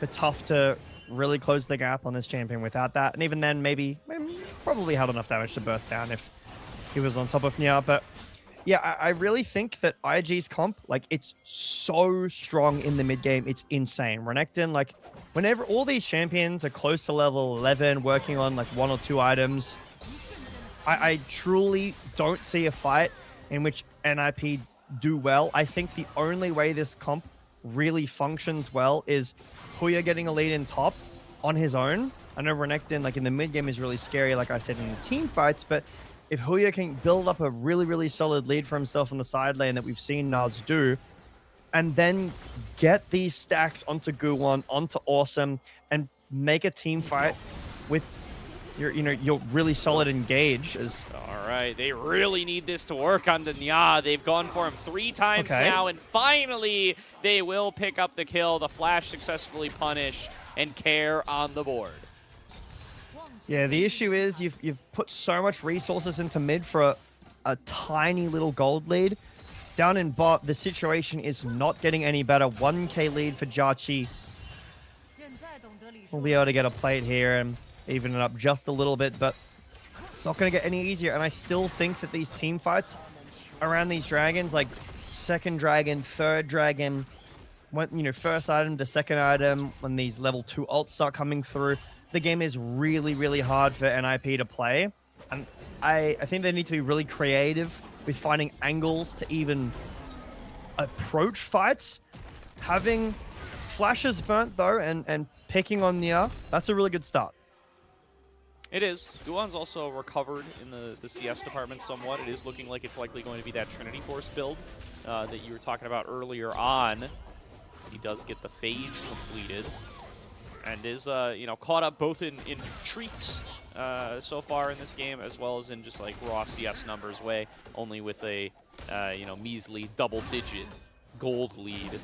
Guwon could pretty much be considered fully caught up. Oh! Flash in from Breathe onto the Mini-Gnar. Thinks that he can go for the solo bolo, can at least trade flashes 1 for 1. Meanwhile, IG starting on up these grubs. Guwon in the area, has access to Dragon's Descent. Here comes Enchanted Crystal Arrow, connects its way on towards Care. They're going to try to blow him up. He hasn't been able to breathe, and he'll finally fall down to Nya. There's going to be a flash over from Shuo to be able to rejoin with the rest of the team, and there goes Hoya, locking down onto Nya, making it mid laner for mid laner, as the beat drop goes across the rest of the team, slowing them on up. Dragon's Descent from Guwon, going to make him plenty strong for this battle, and Hoya in the mini form going to try to slow them up with the Boomerang. He takes up more damage than he bargained for, though, and Wei going to be able to take him back on down. Dash forward from Breed. Okay. Guwan going to be able to find 1 kill on the way. Now trying to turn it back onto the Croc as well. Guwan with a chance to really cash out. Gonna have to settle for just 1 kill. It's a 2 for 2 in the top side. All right, well, NIP even that up after looked super great for them with not only the top lane skirmish being bad, but this arrow is what started it. A full range arrow onto Care. But I think the Lulu ult is really nice, but the fact that they're not able to kill Care so quickly after he's stunned for 5 seconds straight and he has to flash over the wall, so the fight's separated. Breed is low from the trade in top lane already. And Guwan kind of just unleashes on this Shyvana. The Q to, like doing true damage in dragon form is really nice. Fight ends up kind of fizzling out. Wei gets another kill and ends up dying himself. But really good fight from both sides. Very close. I think that if Care was able to die just a little bit faster, that fight would have looked a lot different. Definitely. The fact that they're able to keep the ante up for long enough, you know, thank you, Molten Shield. You are our best friend here if you're an NIP supporter.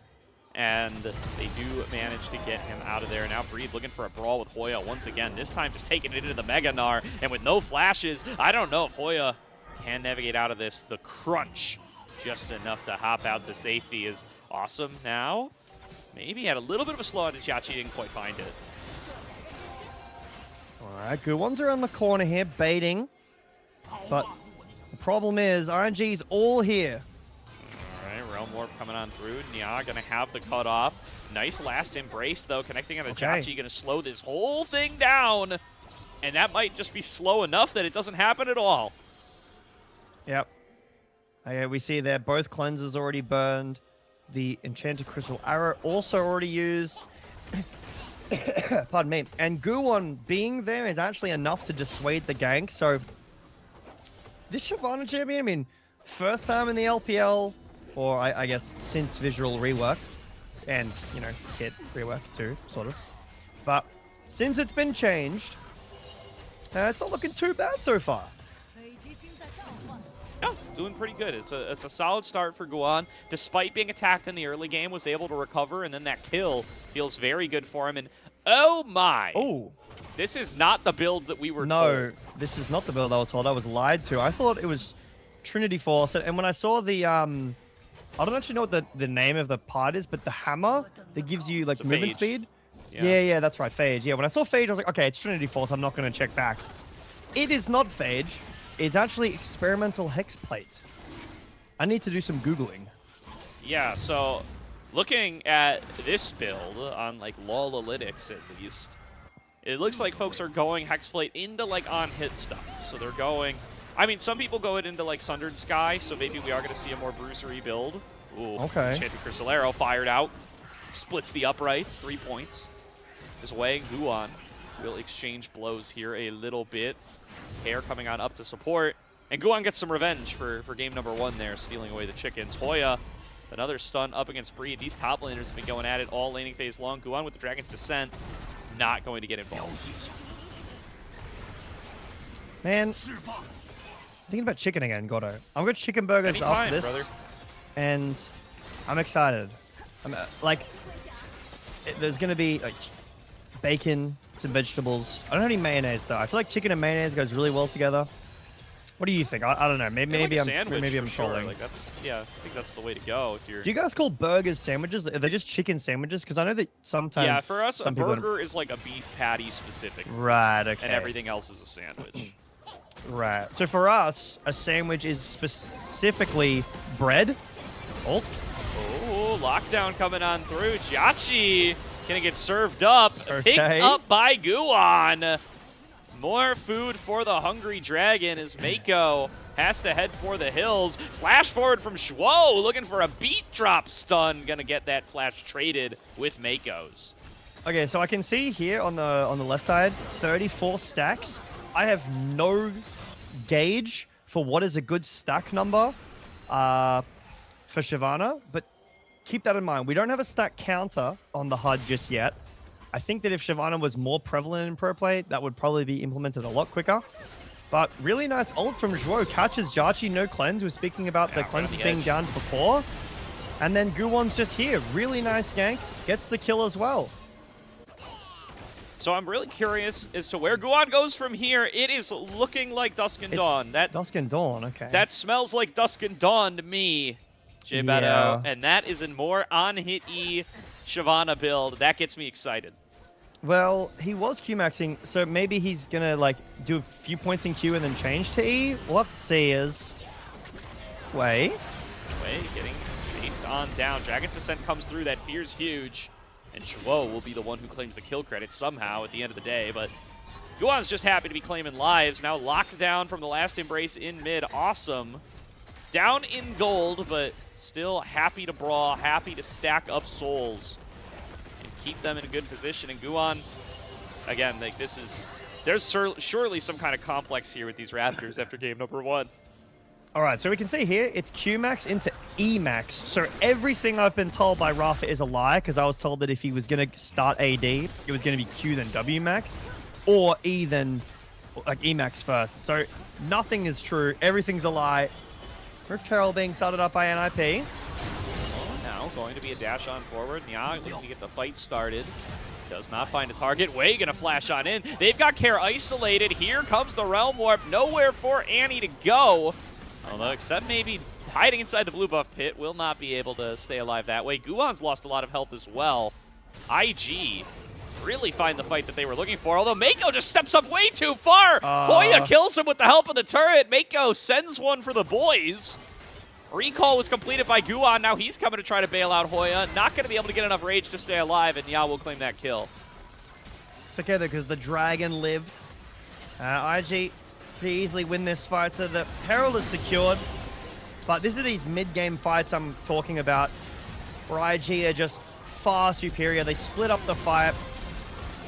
Really good ult from Zhuo, but Breathe is just so hard to get through. At this point in the game, he has that level 2 ult. He's got his first item completed. Mako, yep, like you said, one for the boys. Down the bottom side, Wei takes care of Annie alongside with Nya, who missed a couple of abilities, but we don't need to talk about that. But pretty easy fight for IG. I mean, they lose the Heralds, but these mid-game fights, Gordo, they're pretty scary. Another thing about builds this game as well, Titanic Hydra on Xin Zhao.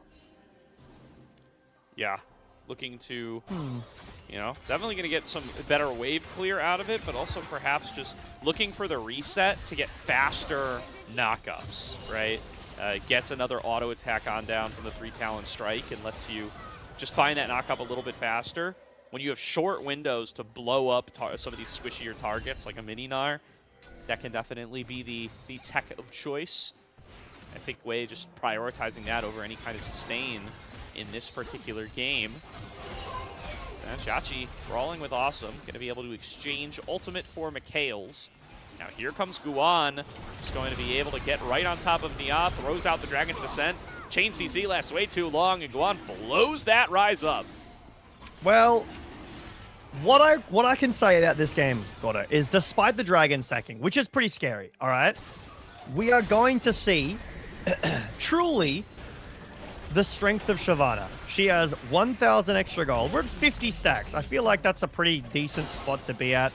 Well, I'm going to have to like look at the stats between Guwon. So 80 armor, 137 AD, 65 armor. The next time we see Wei, I need to like compare, because I don't actually know how to quantify how many stacks this is, but it feels like a decent amount. It's like 3... Is it... don't quote me on this. It's like 0.3 armor and MR per stack. It's not a ton. No.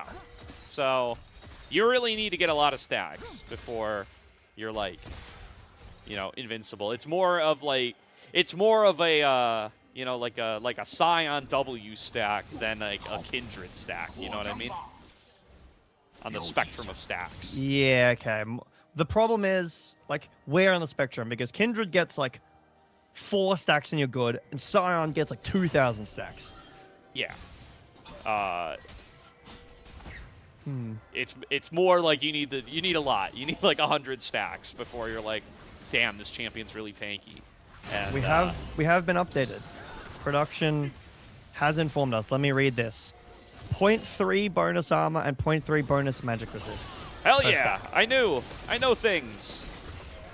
That's what I said, right? Well, I think that is what you said. That is pretty Ball Noah-esque of you, Gordo. All right, then I'm gonna take that dub. Oh, but this is a dub that might be for Jhachi. Never mind, actually takes way more than he bargained for. Nearly gets one shot by the return fire of Zhuo and Awesome. And now IG are in a fight that they would rather not have happened. Nya gonna get chased on down. Hoya gonna be able to pick up that kill. Go on to the Dragon's Descent, putting in work once again with this Hexblade Dusk and Dawn build. 3-0-3 on the Shyvana. NIP on the front foot, going to be able to collapse this gold lead. I really don't understand this team fight from IG. They have 3 dragons working on Soul. They're in a great spot. Jhachi has a good gold lead. We're working on this kind of like strong, the Rise moment, certified Rise moment that I always talk about. Upgraded Seraphs, upgraded Roa, level 16, Actualizer. We're getting there. Why are we sending it in mid for no reason? If you're going to pull cleanse, that's fine, but that was not a pull cleanse moment. That was a lose my gold lead almost moment. I really don't understand that. So we take a look back here. Like, we're all grouped for no real reason. Arrow is pulled. Cleanse done. Jhachi walks way too far forward and gets absolutely destroyed. And then Bailey gets out. The rest of IG end up paying the price for it. Yeah, Nya dies for the sins of his marksman here. This one's not his fault. Plenty this game have been his fault. That one is not. That one was all Jhachi's. Really good stuff from Hoya, being able to kind of hold off 3 there on the fight and just mean that they got to free fire on that Ashe for a while. Good combo on a Breathe, but I don't know if they have quite enough damage. Enchanted Crystal Arrow flies by, waves goodbye to the rest of the members of NIP. And nobody will drop here, but that Renekton's forced out a lane. They should be able to get this turret. This is Riftmaker now, it looks like, or it could be Landry's. He's building Book and Ruby Crystal. So this is kind of similar, I guess, to the build Refer was talking about, but it was Qmax first for clear, then Emax for the poke. Yeah, I'm really not sure about this build. I don't really know a ton of other Shyvana builds, to be completely honest, but this is a build that you can go, and we will be judging the strength of the champion and this build off of this one game. At least for LPL purposes, yeah. There's Guan trying to chase on to Mako here. Just popping this ultimate pretty frequently, and it is where a lot of the power now resides. Yep. Definitely wants to be able to get those fears and chase downs with the experimental Hexblade, so just going to take the recall now. And, all right, well, we've got 40 seconds until this next Dragon Gordo, so Soul fight is around the corner. IG pretty spent on the Summoner spell situation here. No flashes on any of the important, squishy members. Working on 2 items for some of the frontline, 2 items for the carries already finished. On the other side, a lot of engage, right? Zhuo and Care have a genuine threat onto the backline. So this guy just got picked up by a wave. That'll be pretty important for this upcoming fight. But if you can land a stun onto the backline, onto Nya, onto Jhachi, even onto Mako, this is a game where taking down the support is important. Way gets caught. Finds its way on the way, and this is the jungler right before Dragon Soul spawning up. They only get him for a little bit of damage, but NIP, full control over this river. Breathe, recalling in top lane. He's a mile away with the Dragon still at half HP. They should be able to blow this one up. Enchanted Crystal Arrow does not connect. Guan going Mega in just the right time. Way going to go in for the engage. Care taken low. Care throws Tibbers on top of basically nothing. Gets blown up by Nia, and there's going to already be a great setup here for the likes of IG, and they're going to just completely wipe this fight. NIP completely out of sorts, and IG run amok. Okay, that might just be the entire game, Gordo. I thought that was a way too late TP from Breathe, but NIP just do not have the damage to take down the Dragon fast enough. Breathe goes into the backline, does so much damage, and then Wei, with the Sundered Sky completed and his passive, heals for so much and just cannot die. He goes in 1v5 basically with Nya in the backline, Huya around the corner. Care! What is that? Unacceptable. I did not see that. Breathe goes in. So much damage here. And then it looks like Way's about to die. Southern Sky Proc heal, Southern Sky Proc heal. Barely lives, but yeah, I did not see that, that Tibbers. That is completely unacceptable in a fight that important, because now you've lost Baron, now you've lost Chemtech Soul, and a huge gold swing over to IG. I'm just flabbergasted. I mean, if you don't want to turn and burn the dragon, that's fine, but I mean, just a complete misexecution of the team fight. And Nya on the flank does a great job. Breathe comes in with the TP. It's like you said, Gibetto, and now NIP truly in dire straits, despite how strong Guan has been all game long. They do find their engage, but is it too little and too late? Guan has to flash back. Jiachi is free-firing, will tear apart the dragon. Hoya gets here.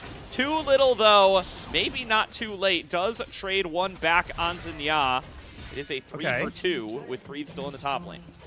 Yep, that'll make a sizable chunk out of the IG gold lead and make this Baron power play not as impactful as it could have been, but the map is still falling around. Jachi's got to be careful as Hoya is still strong. Bit of an overstep there from Wei and Nya as that Rise power spike has been hit. Proto Belt third. All right, let's look at this fight back. Arrow, bit ambitious. Guwon goes in. A lot of damage from this Shyvana, I will say. And a little bit, again, over-ambitious on this dive from Wei. Really nice push back in from Huya. So a little bit too fast from IG, this siege. But yeah, so we were talking about maybe Riftmaker or Leandries. It's Proto Belt. It's Proto Belt third. Chogi has done irreparable damage to League of Legends with getting everyone to build this Proto Belt on everybody. No, I bet it's pretty good. I bet it's good to have another dash, and that item just gives you too many stats for too little gold. So I actually don't hate it. If you are... It turns out this was AP Shyvana all along. The Hex Plate led us astray. Yeah. Not only that, but the Q-Max first. It was Q-Max with Hex Plate for the lane. Oh, nice stun. Maybe finding the fight that they were looking for. Crescent Guard doing a lot of work, though, to keep Wei standing, and now Breathe is going to take over for the front line. Hoya is melted down by this Ashe, and Jiachi is just completely unthreatened by the NIP lineup. A double kill to him. Nya finishes the job onto the back line. 5 members of IG pushing into Just Care, not even with Tibbers to support him. IG, the losing streak ends today. They're in a 2-0 NIP. Wow, is all I can say. It felt like one fight. You lose everything for NIP, and IG, once they've got that lead, they do not let go. I'm gonna look back after and watch it. I don't think the Tibbers really would have changed the outcome of the fight, but that is pretty bad. That whole fight was terrible. It's not fair. Yes. I mean, listen, Care has the most visually unappealing part of the fight, but the whole fight is bad. It's just an absolute cluster of an execution for NIP. Yeah. That ends the game on the spot. I'm not going to lie. Like, that's Dragon Soul for IG. That's the lead on the Shyvana. Evaporated. GG. IG. Yeah. I mean, you win that fight, you win the game. Also, you stacked the first 3 dragons. Well done, Wei. Yeah. What do you know? At the end of the day, it's 2026. Dragon stacking is still important. Soul is still the best objective in the game. I think LPL run a graphic about... obviously, I'd have to get it translated, but the Soul had a higher win percentage than the Elder did. People are throwing games with Elder or getting Elder and not being able to end the game. Anyway, they got the Baron as well. Little oopsie in mid, but then the last fight, super clean. Yeah, one kind of mid-game fight. that just so happened to be the most important fight of the entire game is the one NIP decide that they are fully ready to take a 5v5 on. But we were talking about the whole game. IAG have this really good team fighting, as long as it's not super mega late game where you've got 10 billion stacks on your, stacking members. IG's comp is just so solid, so team fight orientated. They stack the first 3 dragons. That's the game. Absolutely. And great comeback series for IG, right? We were talking at the beginning of the night, like, Nya has not really been turning this team around. It feels like they still haven't quite found their groove, their solution. I think he had a really strong Akali game in game number 1. I think his Rise was pretty serviceable in game number 2, maybe getting caught out in some side lanes in places where you shouldn't. These are the kinds of growing pains you expect from a rookie, but able to lane well into care, able to absorb quite a few ganks before he finally does go down, and that absorbs some time from Gohan. And good execution, I think, from the rest of the members of IG. I think a strong bot lane performance from Jhachi and Mako against a bot lane duo that has really been taking the fight to so many bot lanes around Group Ascend. Awesome and Zhuo have really kind of staked a claim for themselves as some of the best laning duos, and really well absorbed, really well drafted by IG to avoid giving them, the Lucian duos, the Ashe Seraphine, the Yunara Lulu never really has a good angle. They're able to consistently find themselves good matchups, and they avoid really giving much of anything over to this duo. Somehow we have a series where Awesome plays Jhin and Senna. That feels like NIP sort of misunderstanding what's gotten them to 5-5. Yeah, also, I think IG, pardon me, just did such an amazing job of drafting in this series. I think it was a draft gap the entire series. Game 1, more so as a counter. This draft is excellent from front to back. You still manage to get Ashe with an Enchanter.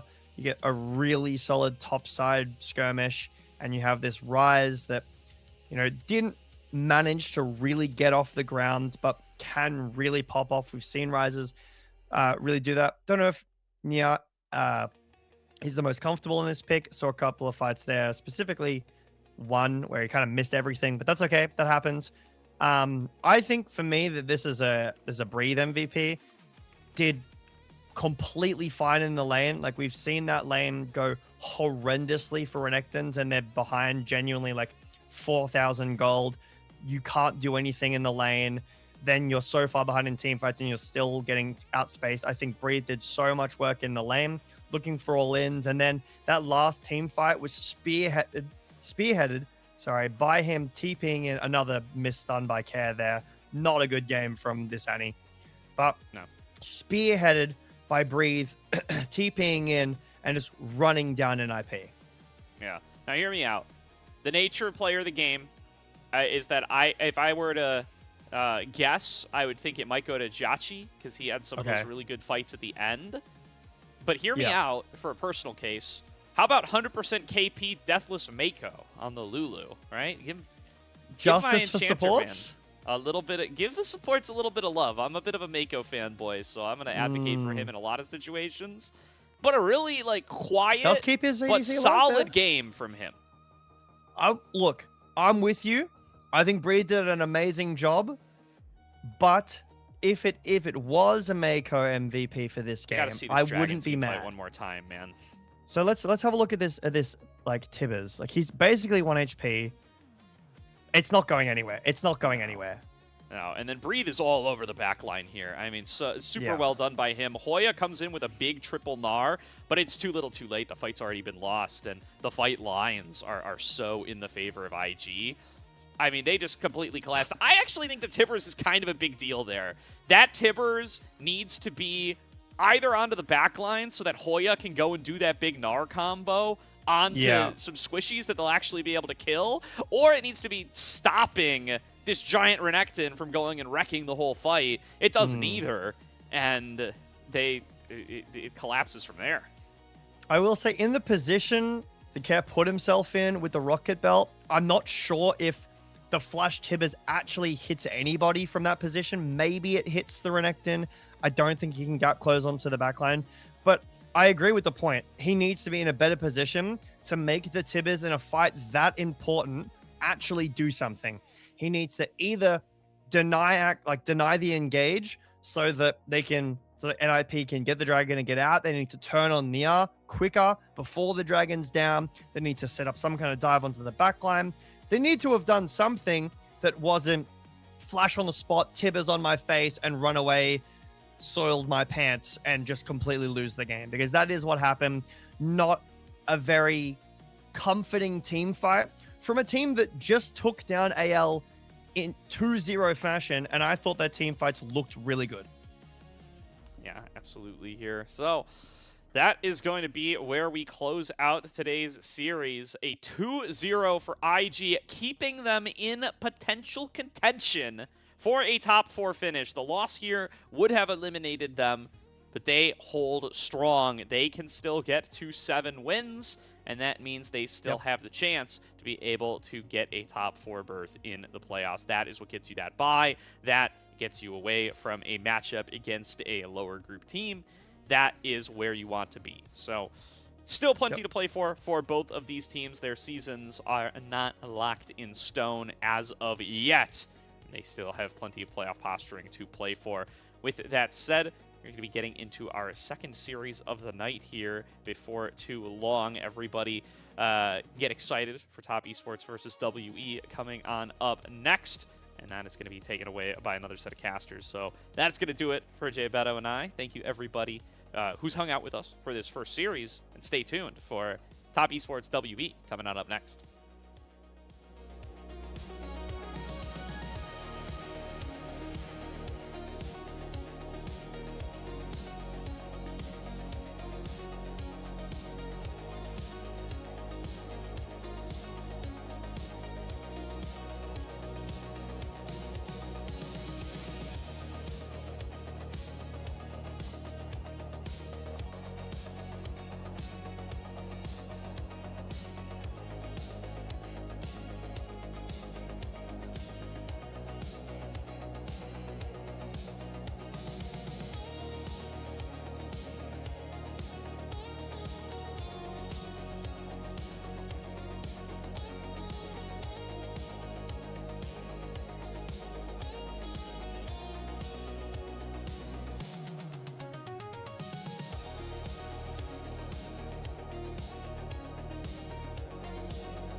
Welcome back, everybody, to the unofficial LPL English broadcast here on the LPL English Twitch channel. I want to thank Gordo and Jay Beto, the casters who came before us, for their great casting on the first game of the day, which is IG and NIP, which, to take a second, Rude, a bit of a surprise result there. Although those two teams are close in the standings, I kind of expected NIP to really set themselves apart from the bottom half. Yeah, I was certainly hoping so as well. I've been really high on Gu on this split, and to be honest, he had a really good game number 2 there, but obviously wasn't quite enough to get them over the line, which obviously not great, but is the position that they find themselves in, and IG continuing to have I'll call it a late resurgence, if nothing else, so that bodes well if nothing else, you know? Yeah, that's probably the best way to put it. Another team that is having a bit of a resurgence lately is one of the teams that we're covering today. Is for the final match of the day, we got Top Esports versus Team WE. Seems a little weird to call Team WE's surge a resurgence, but when you go from 0-16 to 4-21, that's a very large improvement. Resurgence implies that they surged in the first place. This is like the first surgence. A surgence. This is their first outing in the split almost, but no, you're right. They're doing a good little job for themselves, and they've made a marked improvement on their first 4 weeks of the LPL in this last week here. Meanwhile, on the other side, Top Esports have lost 3 of their last 4, including losses to Anyone's Legend and JDG. This is their get-right game. Another loss puts them in the sunken place, Rude Dude, but they must win today. Otherwise, we are talking about, like, a complete tailspin out of Top Esports. Let's go ahead and take a look at the Top Esports roster. Not much has changed here. It's still Zueyan, Tien, Cream, Jackie Love, and Feng Yue. Yeah, I mean, this is a roster that, again, coming into the split, people didn't think too much of. As we've gone through the split, people have started to think a lot more of. And in the last sort of week, 2 weeks or so, we've begun to criticize a little bit more here and there, but I mean, eyes on for this game. I think for us is going to be down in that bot lane, and specifically these supports. We want to shout out Feng Yue in particular and the importance of his role in this Top Esports lineup, so we'll get to that a little bit later. Obviously, Tien as well has been phenomenal for this top roster this entire split long, and I do also want to give some flowers to Cream for his marked improvement again from I'll call it the back end of 2025 into now this 2026 split. Yeah, he's been so good so far in 2026, and it's really been nice to see that the players that have been here since the split 1 for Top Esports, that being Cream and Feng Yue, have actually been very, very good for the first 5 months of the year. You can take a look at Playoff Mountain here. Top Esports, while they still are in second place, it is no longer uncontested. They were in first for a little bit. They were 6-1. They are now 7-4. AL has caught up with them. JDG's caught up with them. Those teams have hit, have ended their win streaks as they got all the way back up. But this is basically a question of how far will they fall? How far can they fall? And right now, today is a great way to continue to separate yourselves from the 3 and 4 seeds and really try to get back to the conversations of being one of the best teams or a top 2 team in the LPL. Yeah, and obviously this was taken a couple of days ago, right? WE have played a couple of sets since then, so they're not 0-9 as the graphic shows, but we're quite rightly in that same position with Top Esports. They are not necessarily in free fall at the minute, but if they lose this game, I think that's when we sound the alarm and we go, yeah, you guys have lost your way very, very drastically. You know, some of these losses that they've taken recently up against teams like AL, for example, maybe expected, maybe not expected, but understandable, let's say. They are AL hopefully going to be a team that are looking to compete just as much in this coming playoffs run, so them losing to AL doesn't feel too bad. If they lose to WE though, a team who really haven't had all that much sauce this entire split, that's going to be a big problem, and that's something that will need to be addressed. Yeah, there is no shame in those losses, dude, but I don't know, for what we saw out of Top Esports, we expected them to just be better. Taking a look at the Team WE roster, we have Cube, Monkey, Karasabout, and Arha. This team is fighting after they got their first game win of the split last week against JDG. They got their first match win against IG. They should have beat Weibo a couple days ago. That really could have been a 2-0 series. They've got a better record than Top Esports over their last 9 games. They do, and that's maybe not the situation that either of these sides would have found themselves in, or thought that they might find themselves in coming into this. I think that, again, eyes on for this matchup is down on that bot side. Aha has been relatively solid on this WE roster. He's paired up with a good AD carry as well. I do think that About has been serviceable down on that bot side, but the sheer volatility of the top side of the map for WE hasn't really lent itself to a lot of their successes. Obviously, Monkey back in the roster now, has had a good couple of series since his return, and hopefully that can be continued here, because he's got a very, very difficult challenge, and if he's not on the top of his game, it's very likely that he's going to get rolled. See, Team WE, they're in their training arc right now. Last year we saw Team WE have a bit of a rough split and then get hot at the end, and then immediately come into playoffs and make a pretty deep run. Not saying they're going to be able to do the same thing again here. History does have a tendency to repeat itself at times, but right now this is a team that is just hoping to kind of get things right for their upcoming play-in match, and then from there we'll see what happens. And right now things are starting to look a little bit better. This team is starting to show a little bit of the juice that they didn't have at the beginning of the split, like the team that we expected them to be coming into the split. No, they haven't. And I mean, this is the graphic here showing sort of what it is that they've gone through, almost the weights that they're lifting to try and get out of this slump. I mean, 16 losses to open up Split 2 is absolutely brutal. Like, consecutive game losses, a 0-8 record just off the rip, never going to be fun for them.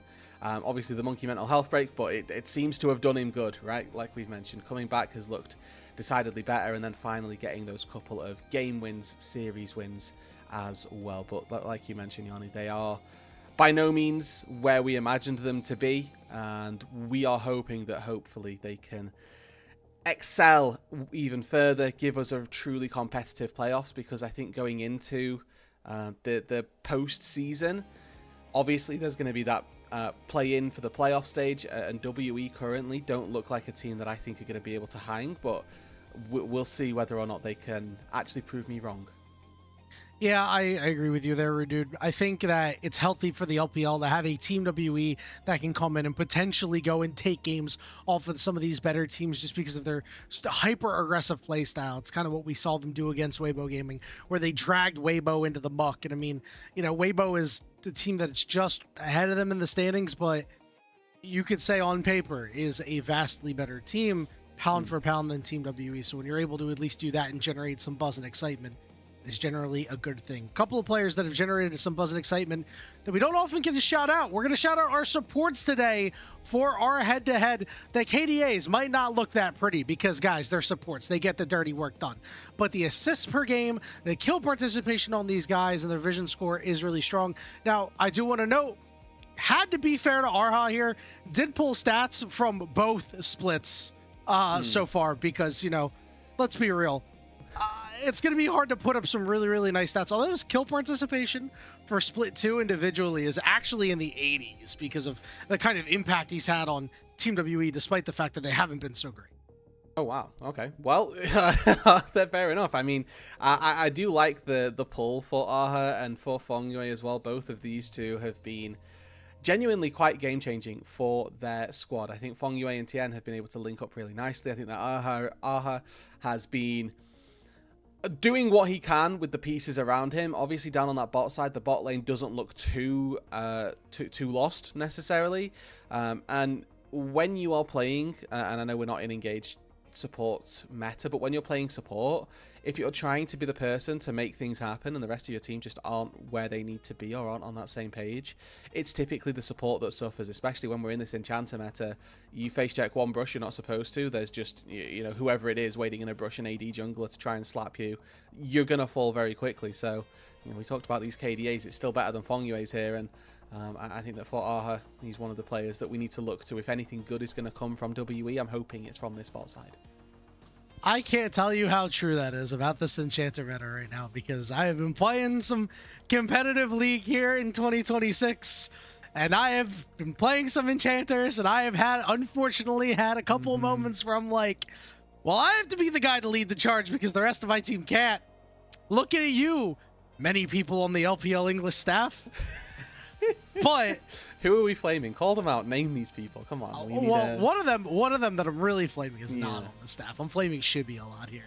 I've been about a couple of times where I'm like, my teammates aren't where they're supposed to be. Gordo, Grapes.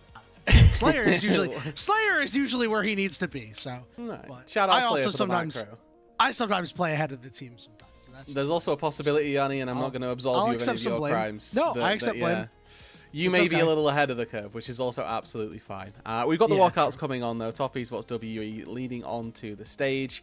Obviously, for these two teams, very different stories, as we've highlighted coming in. I think Top Esports are all about today righting the ship, putting themselves back in that winning mentality, that winning position, and WE themselves continuing what is an upward trajectory. Yeah, couldn't agree more. Let's see if they are able to get a little bit more done today. This could be a trap game for the ages, right? You know, Top Esports going to kind of roll in. Again, as we said, loses a 3 of their last 4. Going against Team WE, they might come in thinking it's a cakewalk. I think that when you have gone on a slide like that, no matter who you're playing, you're like, guys, we got to win. Like, forget the fact that this team is not very good, because it is something that you always think about. You always go like, this team's not very good. We should be able to take care of business. Yeah. It's in the back of your mind, even if it's never in the forefront of your mind. But yeah, Top Esports, they got to lock in, man, because they have shown that they can lose. They lost to Weibo during this slide. They had a 1-1 split versus them. And I think if Team WE can do that sort of thing to Weibo, where, you know, they really should have 2-0'd the series a couple days ago, who's to say that the same thing can happen to Top Esports?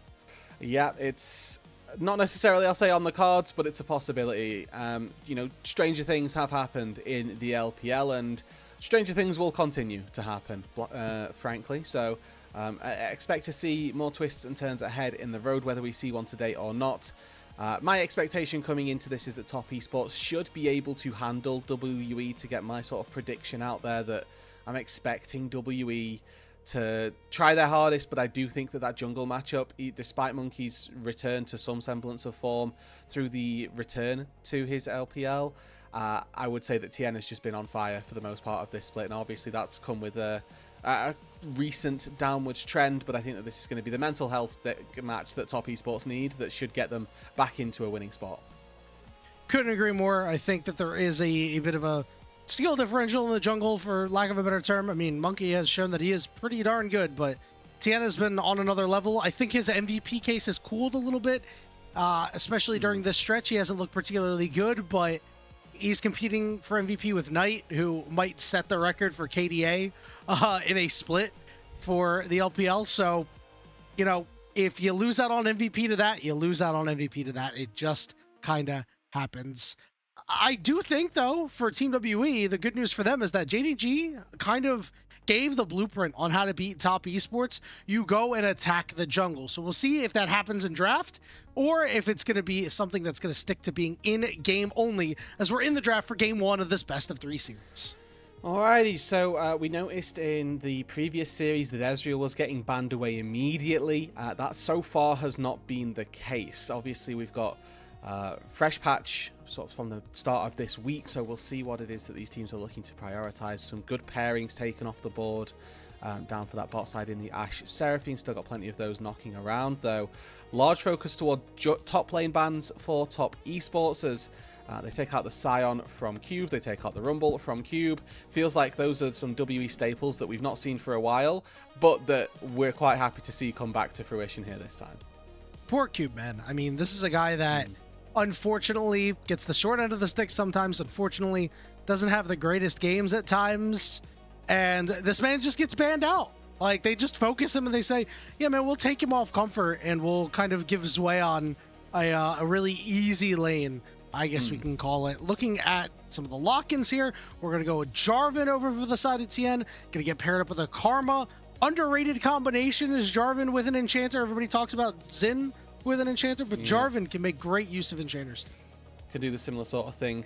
With the Ezreal getting locked in as well, that's that pick that we were highlighting, saying it is just really, really strong right now, so no surprises that it does get picked up by WE to begin with and about. Just looking as well at how this broke down ahead of time, Top Esports got first option of what they wanted. They chose counterpick. WE elected to take blue side. So we get to see a 2025-esque draft based on those two approximations, those two picks. But for WE here, it is going to be what is already building towards a very strong, very cohesive team fight with that Ezreal, with that Ryze, playing in that mid, playing in that long range. And you should be able to use this Bard to set up early on. I really like Bard for Aha as well. We talked about him as a really big playmaker. I'm excited to see what he can do on the Bard here, to see if that can push WE a little bit further ahead. Yeah, should give him some good opportunity to roam around. Karma can as well, but can't match it nearly as well, so Arha should have opportunity there. I am a little bit worried for what Team WE is doing. I think for most teams, I'd be really happy with their draft, but I think they spike really hard on 2 items with, you know, Ryze completing a Rod and Ezreal getting his Muramon Eternity Force. But they like to fight way before then. And I feel like Team WE could just fall into the same traps of being like, hey, we like this fight, let's take it. Oh, wait, our Ezreal and our Ryze aren't that strong yet. Yeah, and you know, you're looking for that 2-item spike. Largely for Ryze, you're kind of looking for 3 items, and without phase rush as well, you're a lot more susceptible to falling in the earlier stages of the match. But for Top Esports here, they've got themselves what is going to be counter-pick mid lane, counter-pick top lane, and especially up against Cube, where we highlighted this earlier on. You know, Zuion is one of these players who's more than happy to take these fledged counter picks into that top side. I'm curious to see what it is that he'll elect to go for. Obviously, he's going to need to see what Cube finds is that pick first of all, because Top Esports so far have got a very go-forward composition.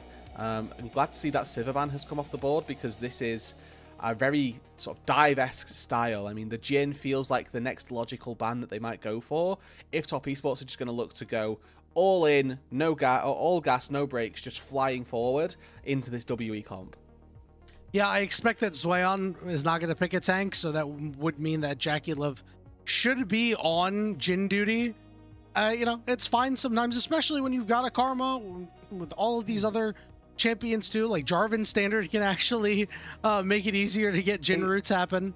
They might even go Varus. Oh, never mind. Varus is banned away, so it's not Varus. Yes. That's fine. I see this Neferi ban, and I'm cooking too hard. So they're just going to play it safe. This makes a lot of sense. Sorry, completely cut you up there for that. No, you're good. Although, maybe they will elect to go a little bit more aggressive. It does mean that you're not really able to leave your Ezreal alone nearly as much if you opt into the Caitlyn, but instead they will just say, hey, we're going with this Jhin. It's tried and true. This is going to be our pick. Now, Team WE, we're going to have their last couple of options here. Monkey has not had his selection come through yet. There's a Jace lock-in, used to be famously in the jungle early on in the season, but not so today. We're going to get the Lee Sin lock-in. He had an incredible Lee Sin game against Weibo. Let's see if he's able to do it again. Yeah, I don't mind this Lee Sin coming in. It gives them some early game pressure, and it's something that they're going to need in the early stages, because they don't have a great deal of that early game playmaking. That Bard needs somebody to go alongside it to make things happen. The Ezreal, the Ryze need those couple of items to come online.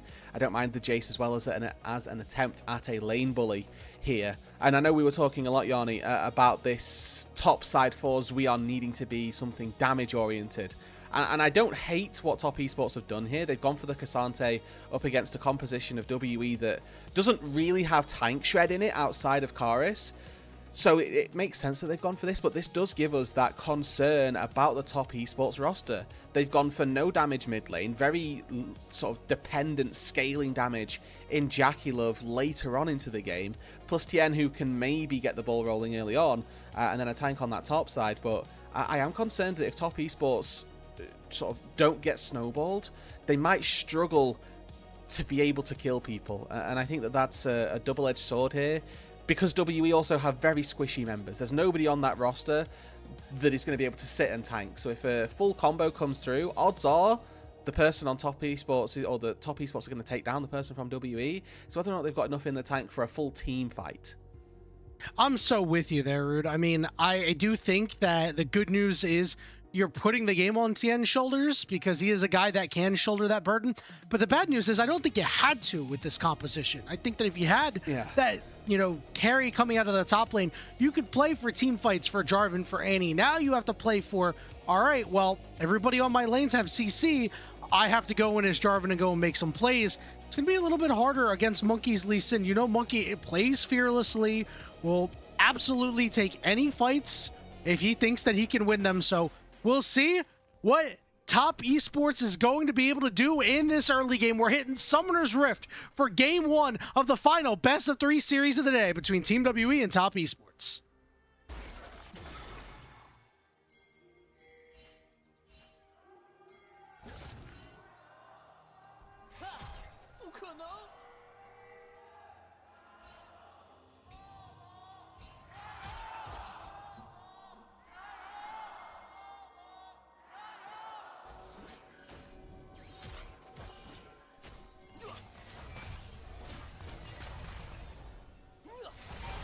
All right. Good amounts of gyos on both sides, I'd say. Yeah, you know what? It's nice. It's refreshing to see whenever Team WE get a couple of gyos themselves. You're always feeling pretty good about that. Jackie and Fungway getting early advantage down in this lane. Not too surprising whenever you can hold on to that 4th shot. Especially with Karma-empowered Qs, you're going to get some summoners burnt. Yeah, double sums burnt there by WE. Jackie takes about half of his HP there. Fungway does have the heal to try and top them back up if they need. But I mean, we've got Lee Sin versus Jarvan here, Yanni. I want to talk about these two junglers because they are the get ready and get going duo of junglers, as we see. Cream and Jackie Love, is that 100 match days that they've played together?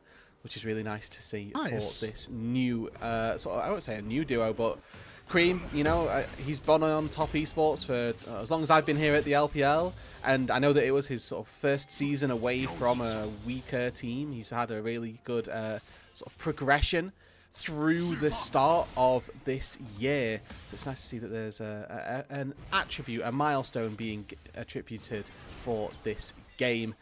But it's all about this Lee Sin and this Jarvan early on here, Yanni. Monkey, I think we're seeing, recognize that. Flash for flash, Monkey with the ward hop. Won't dive that turret. Cream's got far too much HP for that. He'll head up to his top side, go and secure those. This does mean that Tien is aware of what is happening here. And Monkey's got a whole quadrant to clear while Tien does not. So opportunity here for the Jarvan main. Yeah, Monkey spent a bit of time obviously going through the mid lane and then deciding on where on the map he was looking to find that early gank. Recognizing that the Karma Jin bot side wasn't going to be as easy to get an access point to as they might have liked, but an early flash burned on the Annie. I know Cubby's a big fan of saying this. That's now your walking money bag. If you can find an opportunity to get into that mid lane, try and find 300 gold, right? Take down Annie with no flash. And for Cream, it's now a case of, well, I have to pretty much seed everything. I can now no longer really ever get priority without putting myself in danger. But Tien here knows that Monkey is going to be on that top side because he takes so long to clear those early camps. Misses the Q on the respawn, but he's going to be able to steal away the second spawn. One thing to mention is that Karis is also flashless, so it could be some opportunity for Tien to go ahead and make a play there. He will kind of poke his head in for a little bit and then head down and start taking care of this crab for the moment. So Hole is generally quiet at this time. Are not really getting too many opportunities to move early on because About is under siege. Green teleporting in here. See if anything happens as Tien's about to walk in. Yeah, well, we'll hold the point here because Tien and Monkey are about to come to blows. Karis is on the way and the ward was there. Monkey getting knocked up. Looking for a bit of a turnaround. Now Karis is going to try to get his machine gun rise damage out, taking Tien about half HP. Monkey might want to go back in, but he will instead think better of it and head to that top side. About getting rooted up and is down very low. I think there's actually an angle for a Jackie Love flash Q there. Maybe they just weren't sure of the barrier cooldown. I know that it wasn't available when they went for it. It is now. But About a risky E forward there means that he definitely has to recall after that one. And for WE, I'm not against them playing to this sort of 2-item spike that I'm expecting from doesn't find the stop on the recall. We got the auto floating off through the air. But I'm not against this game being a little bit slower by WE. For Top Esports, I think that they're the ones who are a little bit pressured to make something happen, and we'll see whether or not Cream and Tien can make that happen here. Karis gets stunned. Arha, though, a good cover here means that Tien's not going to be able to get in. He'll instead just head back up to his jungle quadrant. So far, Team WE have been in the face of top esports when they can, mostly through Monkey and Karis. But things are quiet, and again, with the 2 item spikes that we're expecting WE to be so strong on, this is generally a good, solid, safe start for them. Triple tier items on all of their laners. Yeah. I mean, this is the quintessential 2-item spike, really. You pop your tier in your inventory, work towards that first item, finish off the Muramana or the Archangels, and then by the time both of those 2 things have happened, you're hoping that you're in a pretty good spot to try and take some fights. Now, for top esports, they have got tools to make things happen early on, right? The Karma can speed up a job, and the Annie can look to try and make some plays once that flash comes back up off of cooldown. And I think that these neutral objectives as well for top esports are something I'd really like to see them turn their attention to. They've been establishing prio down on that bot side rather consistently. Tien has been that little bit faster on the jungle clears, and he's going to be the first one to ding level 6 as well if he's able to secure this crab down on the bot side.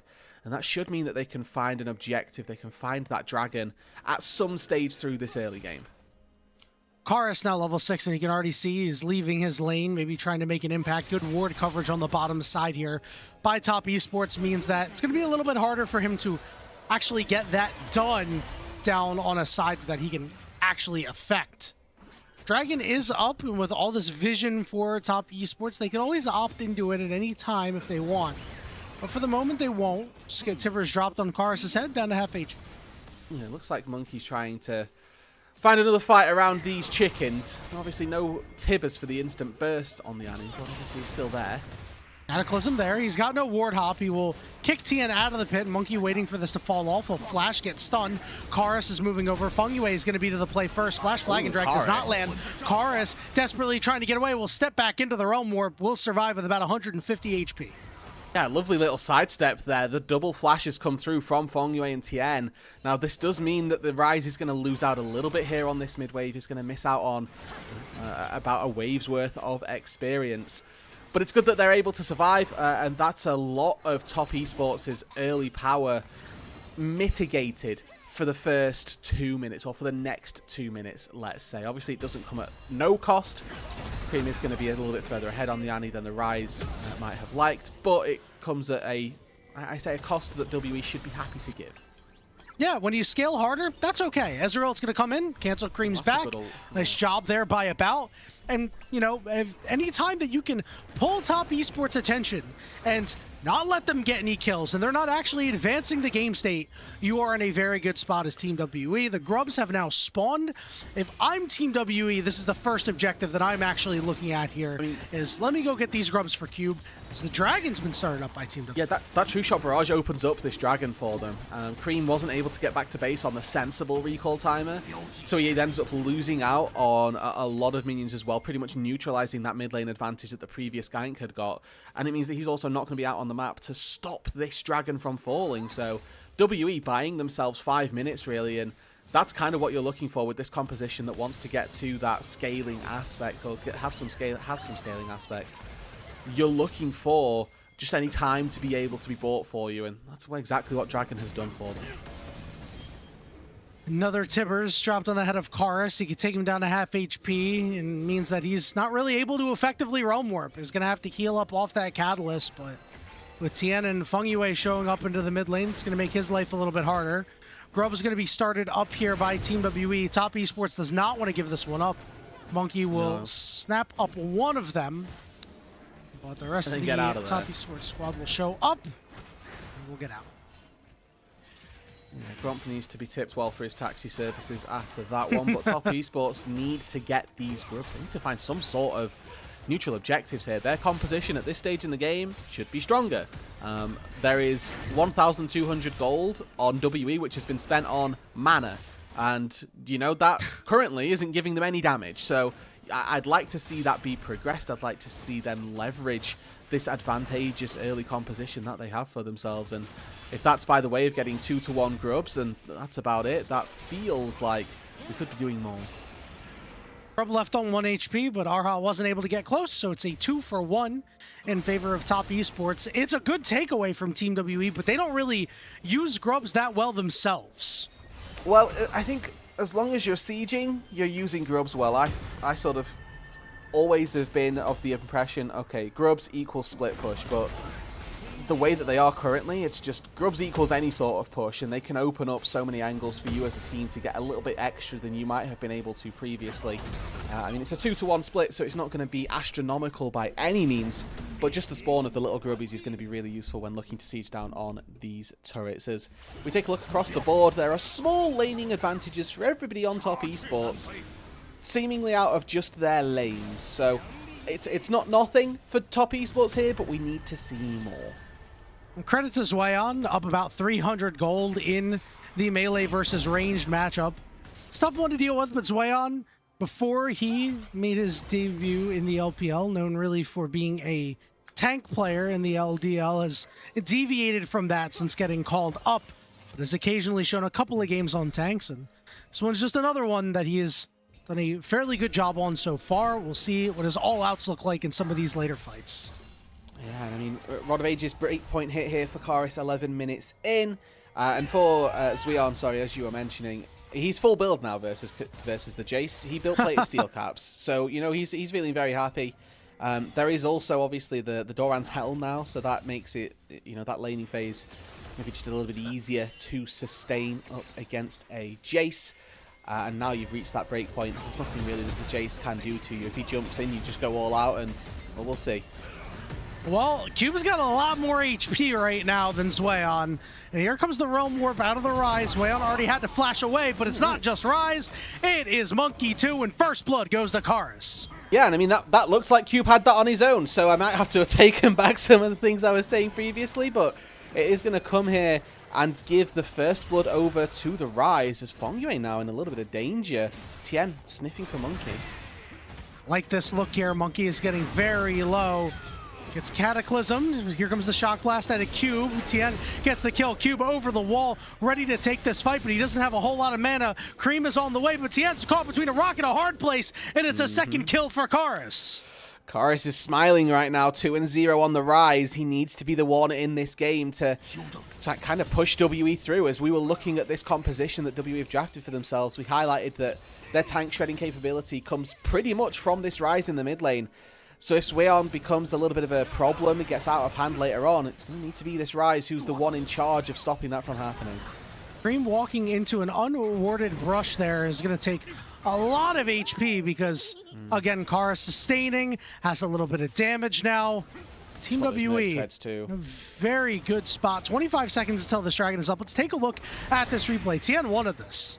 Yeah, and Monkey with no kick after that top gank kind of just has to take this one and fall, using his W just to clear the camps. Obviously, you know, pretty standard Lee Sin stuff. Might have been able to ward hop over this wall into that, you know, ward that we've got in the brush here to maybe buy a bit more time. But either way, I think this is a worthwhile trade anyway. You're getting kills onto your mid laner versus kills onto Jarvan, who this game in particular isn't going to have the easiest time of things. Usually Jarvan's job, cage the enemy AD carry, kill them if possible.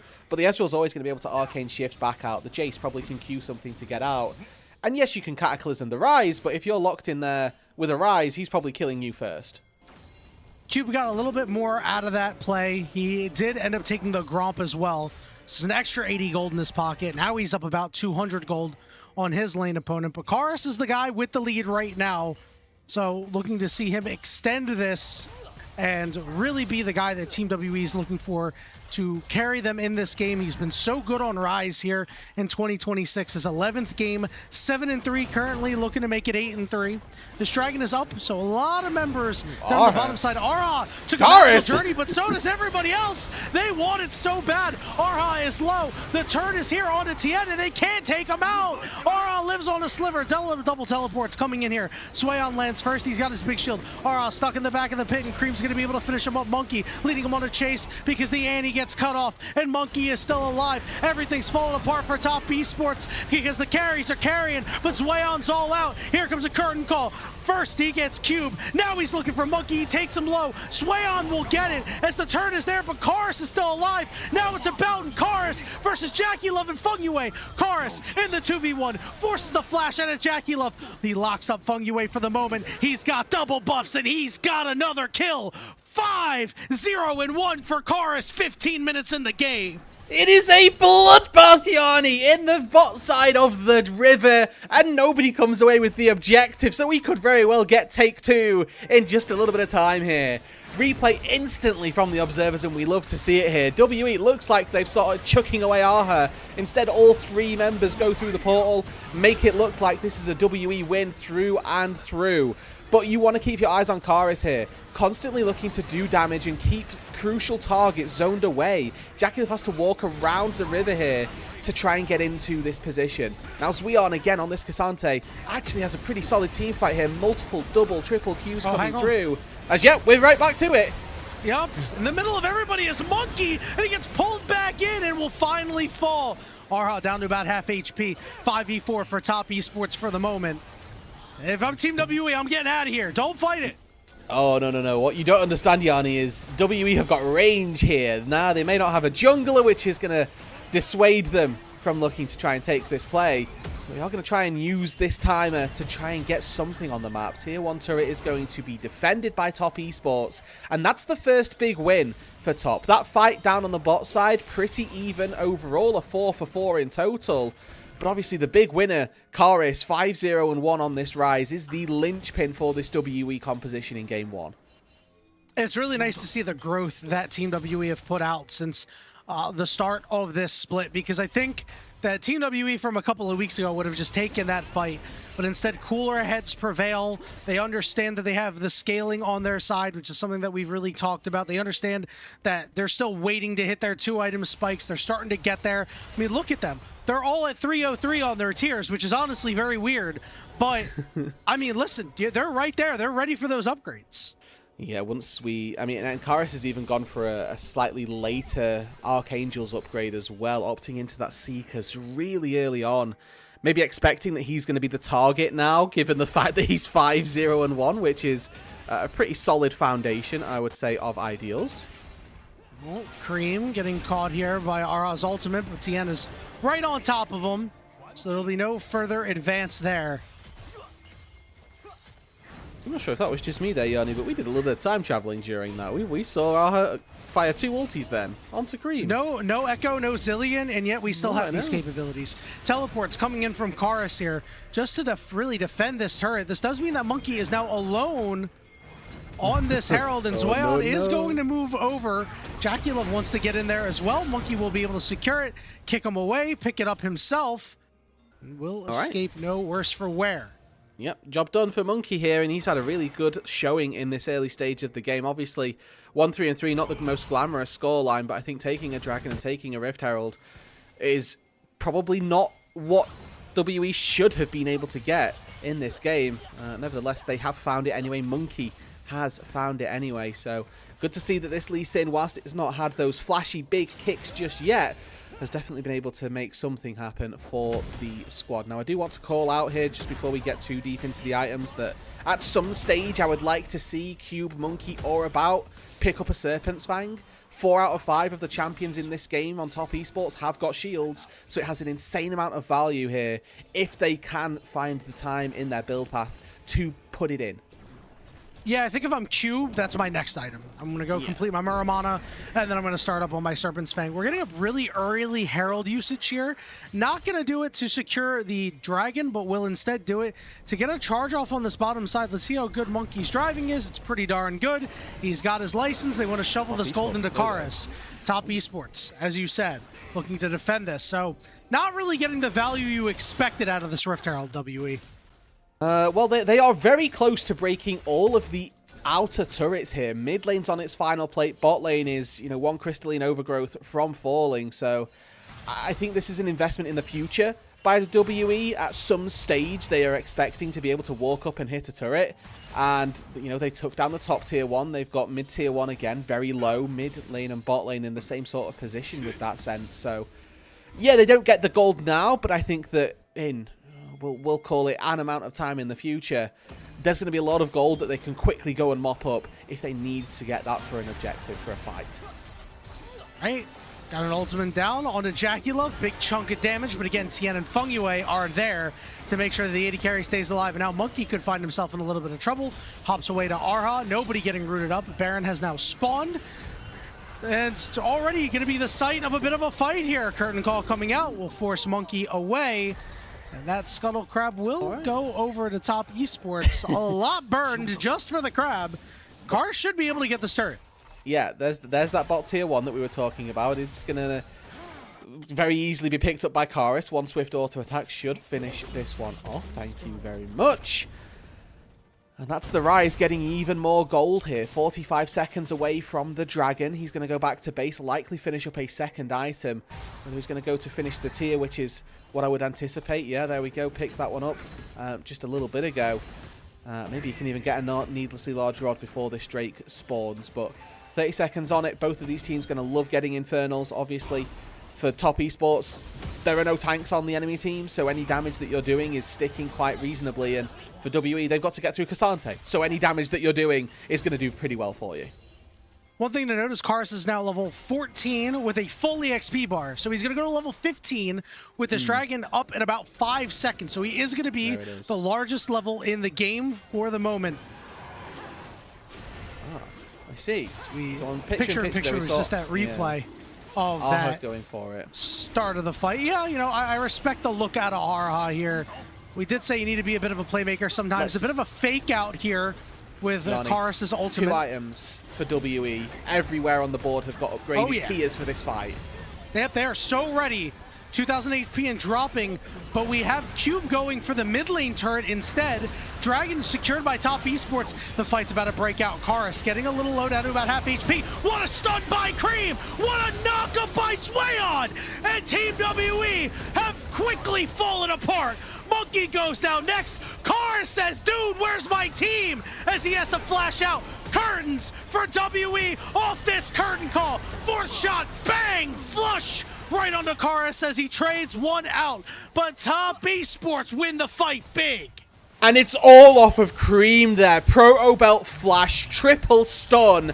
Sweon wastes no time, follows up on the engage, and it is gorgeous. And you can see that WE, they've got the damage. About and Karis nearly 2v5'd in the back half of that. If Monkey, Cube, and Arha were actually alive for the fight, Lord knows that that could have gone their way. But it all went so wrong so quickly. Top Esports are able to find the Dragon, they're able to find the fight, and even up against this 2-item Exodia point of the game for WE, it's Top Esports that come out on top. I'm not sure I agree with the decision for Cube to go into the mid lane. You are so much of your team's poke. You have Jace Ezreal. You can soften up Top Esports with these shock blasts. Instead, you don't take that opportunity. Top Esports are feeling good about their health bars. A slight misposition and a huge opportunity seen and converted on by Cream.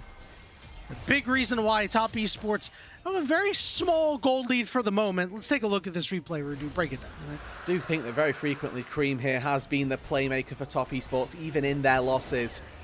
Proto Belt goes for the triple stun, and importantly, he leads it with W as well. So there's no buffer, there's no timing where that Tibbers comes up, there's no channel for a flash opportunity for WE. They all get caught. Sweon follows it up. Here comes Karis. Karis has found JackieLove on the backside here. Gets him to about half HP, but Feng Yue with a root. Good peel. Swayon going to peel back too. Karis at about half HP. Shock Blast doing good damage. Knockup. Karis goes golden and dodges out on the tippers. Here comes the curtain call. Karis is in trouble. He's going to run warp out. Arha gets that fourth shot blocked by About. Here's the Cataclysm. About shifts out. Tien goes too deep. Monkey goes back in. Shock Blast from Cube. Drops the hammer down onto Swayon, who dashes away on a sliver of HP. It's a 2-for-1 for Team WE. Oh, it's a certified cluster in the mid lane right there. WE and Top Esports giving us what for at every given opportunity. And you can see the damage that is currently in this WE roster. It is absolutely astronomical if they can land their skill shots. Jace, Ezreal, Rise also reliant on those pivotal spells on landing. But we get to see here this flank coming through. Karis straight onto JackieLove. Hits him with the root, lands 1 Q, but then this EQ can't quite find the damage, can't quite connect on it.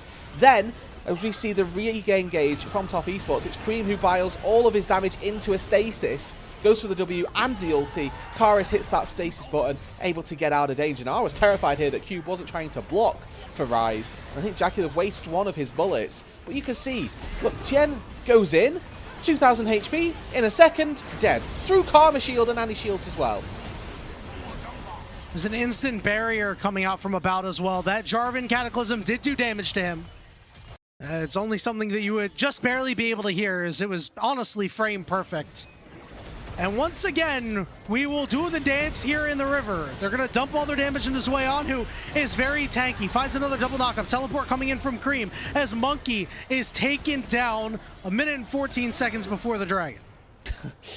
Crab secured by Cube there with a Shock Blast, and Nice. that is the Serpent's Fang in his inventory. So third item has been picked up, and it is the Serpents that we were hoping for. But with no jungler here, we get the sense, Yanni, that it may not just be a mid-wave that Top Esports are looking to claim from this one. 20 seconds still on Monkey. I mean, I think they've spent their time walking around the Baron as opposed to actually going for it. And they're dangling Jackie Love out here as bait. Will WE bite?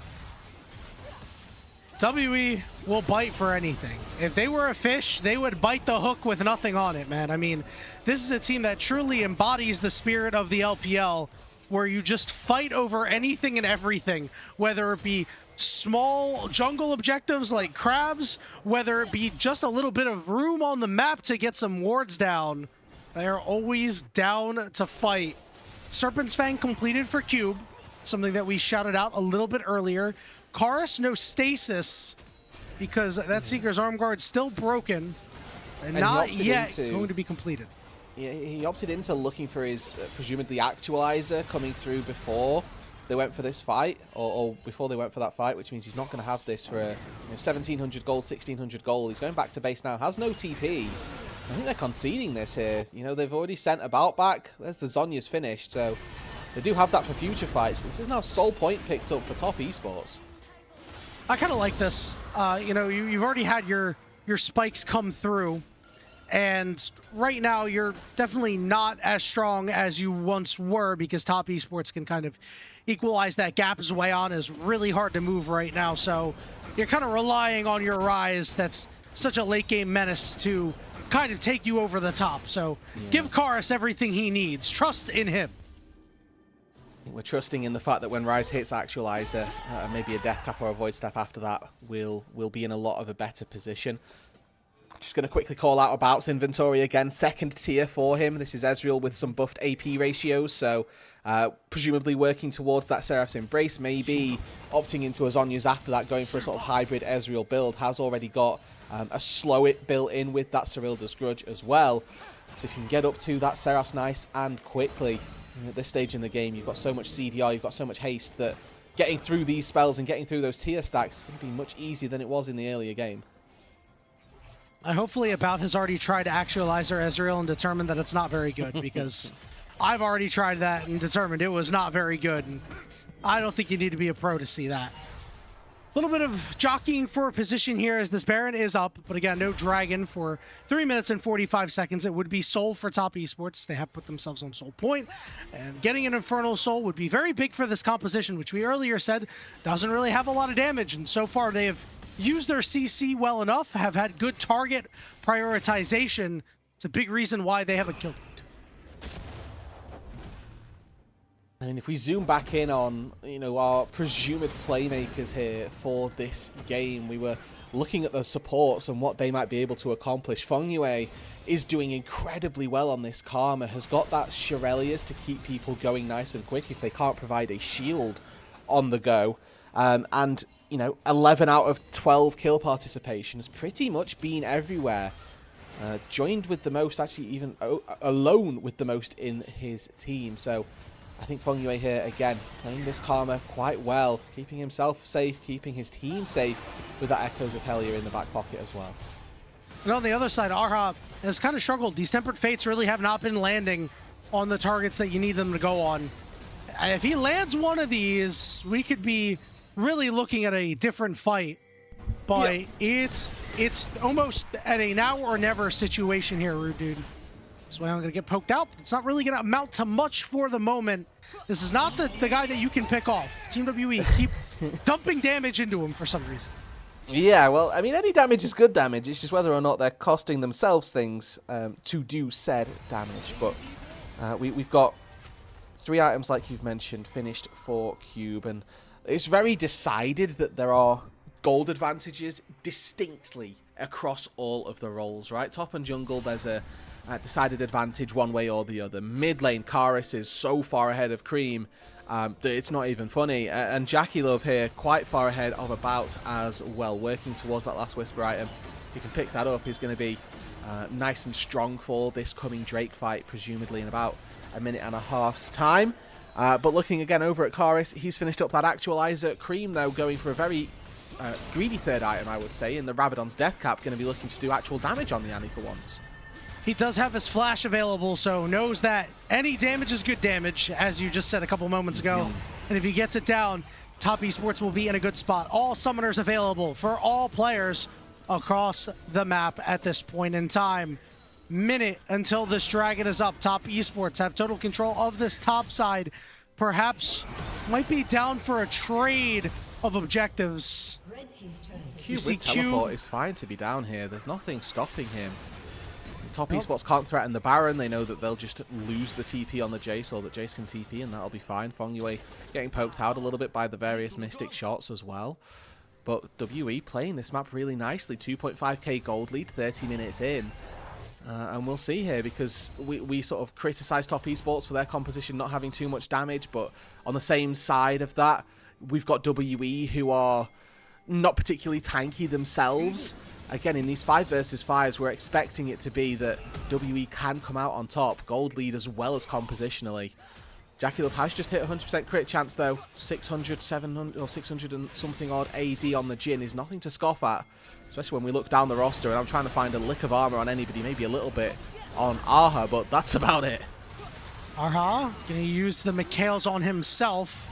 Teleport was already used by Cube, so he doesn't have the shield. About takes a big chunk, and now Zweon shows up with that 30% shield. We don't really see a lot of poke going on to Top Esports. It's really Cube that's doing a lot of the heavy lifting, getting Fongyue very low. Good sidestep by him as well. They haven't had a chance to hit some of these other members right now. Fongyue can kind of stay in the back and give shields as necessary. Monkey trying to look for a bit of a flank here as the Dragon has been started up by Top Esports. About is down to half HP. Monkey gets in there, finds Jackie Love, flash away, Cataclysm, knockups, Timbers as well, burning everybody away. It's an absolute rout, Rude Dude, as Top Esports get the ace. And it is a clean one at that. They lose one member. It's the support, and Top Esports get everything out of that bot lane play. They're able to take Soul, and even down 2,000 gold, they take the fight as well. Baron comes up.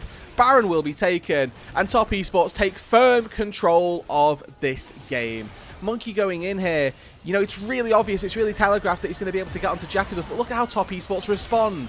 Zweon, he gets knocked up, but then immediately turns onto all 4 members in that backline.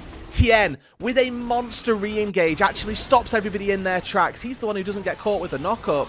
It's the Jarvan flag and drag that stalls WE, and then Top Esports can just turn, tail, and fire. This is why you should vote Tien for All-Pro. All-Pro voting is coming up very, very soon. You can go and join the Discord using this Digicode. It's right next to Tien's beautiful face. Big in the damage department, big in the gold department, big in the knockup department, and big in this game plays one. Department. Yeah, that was crazy for Tien. I mean, both junglers, we highlighted them as well, that they were going to be really important. I like to see the fact that Monkey's looking for these plays, but Tien there just outdoing Monkey. Siege is on here. Team WE put up a good fight for a lot of this game, but could not win on their 2-item spikes, and it's a big reason why they're in the position they are in now. It's Infernal Soul for Top Esports. There is a tempered fate, but it does not do anything. Cream blows up About, and that will be the domino that knocks everything down, Rude Dude. Top Esports are at the Nexus turrets. Team WE looking for a defense here, trying to serve up Jackie Love on a silver platter, but he stands tall in the face of Team WE. Monkey gets knocked into his Guardian Angel, while Top Esports knock the rest of Team WE into respawn timers. A final ace and a Game 1 victory for Top Esports. And in the end, that was all it took. Just one fight, and Top Esports turned the game on its head. They find the Baron as well. And from there, just absolute chaos ensues. It was never close. After that, I mean, it was only like 2 minutes left of the game. But Baron picked up, game ends 2 minutes later. That's how you close. Yep, we've seen so many times this season, Rudude, where teams will get the first Baron, not be able to finish the game off. You have to wait for the second one. Top Esports, they said, no, we got Soul, no worries. We're going to be able to take care of business. When you get that injection of raw power along with that Baron, especially when the game has been tilting your way, it's a wonder that they did not struggle. And for Team WE, good effort by them, honestly. I was really encouraged by what they did in this game. I think they made a lot of really smart decisions in the early. They did. They were certainly... I mean, they were ahead for 25 minutes of this game, right? Other than the Dragons, but we highlighted that finding that first Drake was going to be really important for them. Monkey did that. It bought them that 5 minutes, and I think if they'd have, if that fight had been better executed by WE, they had all of the tools to be able to win it. They just zoned in, dialed in so much on the Jhin that you kind of didn't see the rest of the pieces that could fall around you, and didn't respect what Tien would be able to do on this job. And I think that it was him in those final team fights alongside Cream who truly were the massive playmakers, who were the people that kept Top Esports in that game. And I mean, for WE, they had all of the tools, they had so many chances, and they had every opportunity. They just couldn't quite see it through and take it over the line. Make no mistake, the turning point of that game was that play by Cream.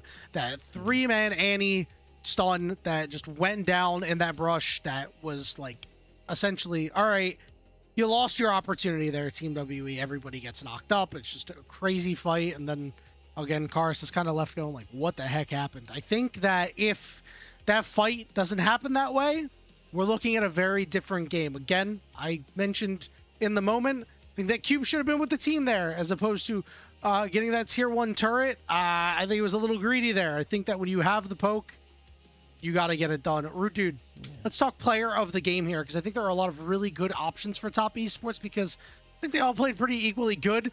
I have to say, although Tien had a lot of really good setups, I think Zweon's knockups were like so clutch to allow that extra second for Cream to be able to follow up.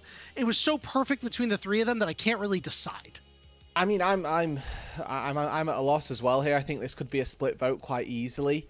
I think that Cream, again, he's been so good in the clutch. I think that Tien looks great when Top Esports are ahead. I think that Cream excels for them when Top Esports are behind. He's the one who's keeping them in this game, and I think that in this instance, he did the same thing once again. So I'm looking really at a Cream player of the game for this one. I know, looking at those damage numbers, Jackie Love deathless on the Jhin this game. Yeah. Didn't fall once, which is also going to be a pretty big boon for him, a big sort of tick in the plus column for him receiving MVP. Feng Yue was everywhere on the map as well, getting everything done for Top Esports. Like, I think that this was a very difficult game to call for any direction. Yeah, it was a real team victory by Top Esports, and it's a shame because as well as Jackie Love did, and you saw the damage that he finished with at the end of the game. He had 37k damage, the leader by far. I just can't give it a player of the game performance because the impact by everybody else was so important. But you know what, Rudude? Maybe Zweon, Tien, and Cream made so much of an equal impact that they say, we can't decide, just give it to Jackie Love. He went 7-0 and 10. Yeah, we can't decide, and I think that would be very valid. How can you not with this play? How can you not? I do think Cream gets it for me, and I've been beauty. I've been a serial Cream hater in years gone by, but I'm glad to see that is no longer the case. I've been putting on. I've been on the Cream hype train this split, and I think that an MVP or a player of the game for this one would stand out for me. I mean, you can see here that Karis, 1v4ing on the backline here still survives. Like, both of these mid laners had pretty solid performances, but just in these team fights, it was unfortunate that we couldn't see WE take all of the fights that they needed to, or take them as well as they needed to necessarily. Yeah, a couple of times just not exactly on the same page, and I think if Team WE were able to get that extra kill on this way on here, we're also looking at a very different complexion for the game. Here was this beautiful flank that looked like it was going to work out so well, and then boom, TN saves the day. Swayon comes in with the knockup, and you know it's curtains after that. I mean, these replays are a thing of beauty, or really a team that is in sync, which is nice to see after the slide that they've been on. I think that WE here, they kind of fell into a pitfall of their composition as we get to see the final attempt, but you can see so well that as soon as there's any threat onto Jackie Love, it's TN that's there. It's the rest of the team just following up immediately to try and keep him safe. But that they have this Lee Sin, which doesn't particularly fit with the rest of their composition, where you've got Jace, Ryze, and Ezreal, who are all so good at kiting, and then a Lee Sin, who in a kiting comp is just like so useless. So they all get baited into going forward with the Lee Sin, and then when they go forward, they recognize, hold on, we're supposed to kite back, we're supposed to absorb, and that costs them very dearly. Where if they'd have played it slower, the slower team fights are more favorable for WE, but the Lee Sin incentivizes them to go quick, and then that costs them even more. Yeah, it's a shame because it was very impactful in the early game. We saw that TN wasn't really able to do anything, right? Obviously, if you look and you're like, oh, well, the Lee Sin didn't do anything, this is great. Well, yeah, but if you're shutting down this Jarvan, not letting him impact these lanes that already don't really have a lot of damage to them, but a lot of CC, I think that was generally a positive thing. It's a big reason why Team WE had this early game setup that looked so good. It's exactly as we predicted, dude. Yeah. They could not decide, so they gave it to Jackie Love. Again, a very deserving performance. Who knows? Maybe it was just a unanimous one. We'll find out, but it definitely deserving for Jackie Love. Yeah, again, 34% damage percentage on the team is incredible. He played very well throughout this entire game. I just don't think that his impact, like you say, was the one that carried the game over the line for them. I think the rest of the team did a very good job at protecting him and facilitating this player of the game for him. All right, now we got to look at these votes because we got to see how ethical this is. Okay, we got to vote for mid lane, okay. mid lane. Okay, 3 5 creams, to 5 3. Jackies, yeah. Okay. I don't. We didn't I'm have a beefing vote with for the anybody casters. else. We Me didn't and have the one Chinese casters vote. once again. Yeah, for real. We didn't have one vote for TN. Like, come on. Nope. All right. Decent split, though. You know, I would say that is ethical in the best sense that you can get, I guess. Speaking of ethical, we are ethical here over on the LPL English broadcast, which means we give our casters a break. So we are going to go and take that break. And when we return, we'll be in the Game 2 draft between Top Esports and Team WE.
Welcome back, everybody, to the unofficial LPL English broadcast here on the LPL English Twitch channel and YouTube channel. I did not forget about you, YouTube chatters, as Top Esports took the first game of this best-of-3 series against Team WE.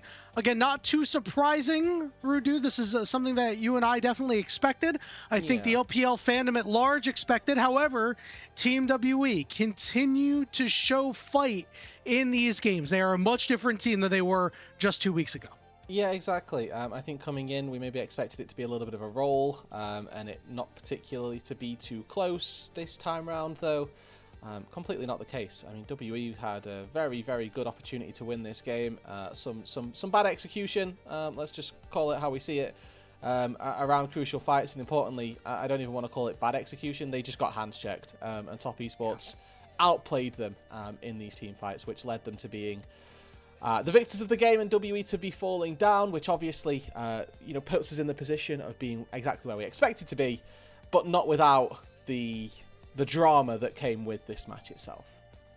Yeah, and I like that you pointed out that they just kind of got hands checked in these fights. This is something that's been a problem for Team WE throughout the split, is that their team fighting around some of these objectives has been pretty poor and disconnected, and results in situations like these. I think this game did look a little bit cleaner. They just put themselves in one position for it to all go wrong against an Annie. You know, it's just kind of like when you play against the Malphite, you say, guys, don't group up. It's got to be the same thing against an Annie. We cannot be grouping up. Yeah, and unfortunately, they fell right into the trap where Cream was able to find several really good engages, where Tien was able to find some really good engages as well. So they'll have to learn from it, and if they do, then hopefully they'll do better things later on. If they're unable to go back and remember and address those issues, then yeah, there's going to be problems. That will continue. But obviously they've got a new game. We get to look forward. It does mean that the win-loss for Karis's Rise does go down, which is not good. We were hoping to see that be the sort of lifeblood for WE. I think that him off of Rise, it's not a good ratio for them, but yeah, we'll see how well Karis can perform. Obviously had a stellar performance in that first match before not quite being able to see it all the way through, and now he's going to be on another champion that we know probably not going to be as highly prized for him. Well, Zakali is at the very least a 50% win rate throughout 2026 so far, and that's like a Karis pocket pick, generally performs well. So, well, we'll have to see if they find an angle for it. But I like that you said that in this next game, let's learn from their mistakes in game one, because this is what we're looking for at a Team WE. It seems like they come in with a bit of a fresh perspective. Regardless of the results of the games, it looks like the players at least are in better spirits than they were earlier. It generally seems like the vibe around the team, when you just look at the player cams, is a little bit better. So at this point, we're just looking for them to, again, learn from their mistakes for the playoffs, right? Situation like this, all right, next time we play against an Annie, we're going to be aware. This is good review time. This is good review time. And I mean, if they learn from it, like we say, that's the goal. But we look forward and we look at what else we may expect to see. Now, we saw a lot of focus towards the bot lane. There are still many openings down on that bot side, and most notably the Ashe and the Varus still being taken away. The knock wave denied on both fronts here, as we're seeing junglers now be more prioritized as we move in for WE. Yeah, but that Varus getting taken away by Top Esports does mean that there could be a bit of an opening for Cube here. If they want to give him a first pick of a Scion or a Rumble, does put you in position to be countered, but does get a player that we have criticized, one of his better champions. Yes, and we'll see if he can look to pilot those just as nicely. Rumble taken off the board, so Scion available for Cube here if they wanted. Obviously one of the picks that was taken away in game one that has been allowed here for game number 2, but instead not going to be the case, and instead we opt into giving Monkey again some good power through this game. Okay, so if I'm Top Esports here, never mind. We've lost the draft, which means that something happened that shouldn't have. I was going to say that maybe there's a world where we see Cream on a Twisted Fate. He hasn't played it. This is a champion that's on the outskirts of the meta. Really, if you have a Twisted Fate in your bag, you'd be picking it. I'd like to see them give it a shot just to see if they're a team that can kind of have that sort of macro in the bag to be able to, you know, counteract the Pantheon and do something on their own, but that might just not be relevant at this point. No, and we'll wait and see what it is that's happening. Obviously, we've no idea of of what's happening, so we'll let you guys know when we all know, and hopefully this won't take us all that long.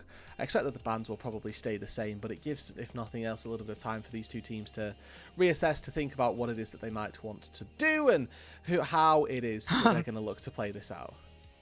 I love when people see themselves on camera. I go to a lot of sporting events here in the States, and it's always fun to see somebody just like kind of sitting there and the significant other's like, we're up there. And then they're like, oh, That's us. I've been on there a couple of times. I'm always like, I've seen people in esports on the Titantron before. I've been like, what are you doing here? You're not allowed. What is your role? Yeah, I'm like, oh, I know you. You live in my computer. What is happening? Why are you for here? real. You know? You don't actually exist in the real world, and that's not how I imagine a lot of these. Does that things mean I don't exist in the real world? Hold on. Not. I've met you in the real world, though. No, I've met you in the real world, so I know this that you is true. exist. This is true. Yeah, same. Speaking People of, that I've not met, they don't. you exist you yet. coming over for Worlds or what? I don't know that that's on the cards. I'm going to be honest. I understand. I figured I'd ask. There's only so many times that I can pretend I have money and fly to America, so This is understandable. you know. There's only so many times I can pretend I have money Hey. and also fly out of the country, which I'm doing at the end of the month. If a team wants to sponsor my trip to the America, absolutely, I'd love to go to Worlds. But hey, that's bordering on very unlikely. Speaking of, if you want to sponsor the LPL stream, we've got a great way for you to do that. We do this for free for the love of the game. But if you type !coffee, that's KOFI in the chat, you can support us. Yep. If you want, you can support the LPL English broadcast. We love everybody who does. We really love our Elite Coffee supporters, which will get a shout out at the end of the broadcast because they get a shout out at the end of the broadcast. So all of our coffee supporters, we love you, but our Elite ones, you get the shout out. So if you really want the shout out, come on, man, go for it. Literally. You get some really good casters getting to shout out your name, so it's always a pretty good time. Not sell out at all. Hey, listen, I got to give you credit. That was perfect, man, because we're still trying to figure out what's going on with this draft. And I'm going to be honest, it's kind of weird at this point. I don't think anything crazy happened. So I'm getting kind of weirded out about what's going on here, dude. I'm worried that we might be in this one for the long haul. We're just going to have to put up the Rude and Yanni podcast, and that's fine. The people at home, it's not what they signed up for, but it's what they've got. And as long as they're okay with that, we're okay with that, you know? And whether Let's or not show they're off okay my with Riftbound cards. they don't really have a choice. Yeah. So, one thing I really love Teach me about Riftbound. I mean, that's like a loaded question, right? Is But it? Oh, okay. essentially, how it gets broken down is you get to pick a legend, which is one of the various champions. So I'll give you an example. This is the Pike Legend card. Okay. And this would be essentially one of the leaders of my deck. And then I'd pick a Pike Champion card. Now, I do have one of them here, actually. Since I would play that Pike, I can either play because Pike is purple and red, I can either play a purple Pike or a red Pike. So I got the red Pike here. This is the alternate art Pike. I'm sorry. I'm really Left bad and at this right is hard. sometimes. Yeah. Yeah. This is the alternate art Pike, so I mean, that play looks this. cool. Yeah. Yeah. And then from there, I would, build out my deck. I might play Pike's signature spell, Death from Below. If you are a League of Legends player, you know Death from Below, his ultimate. This card is actually very close to his ultimate. It says you kill a unit at a battlefield, and if it had 3 might or less, you can play this card from your graveyard for a lower cost and do it again. Damn. You get the reset. Yeah. Do I just go again? Yeah, exactly. I like that. I think my favorite part, my favorite thing out of the new set is some of these rune cards. These are alternate art runes. And if you notice, this looks very familiar, Rude. This is a spot on Summoner's Rift. Do you know what spot it is?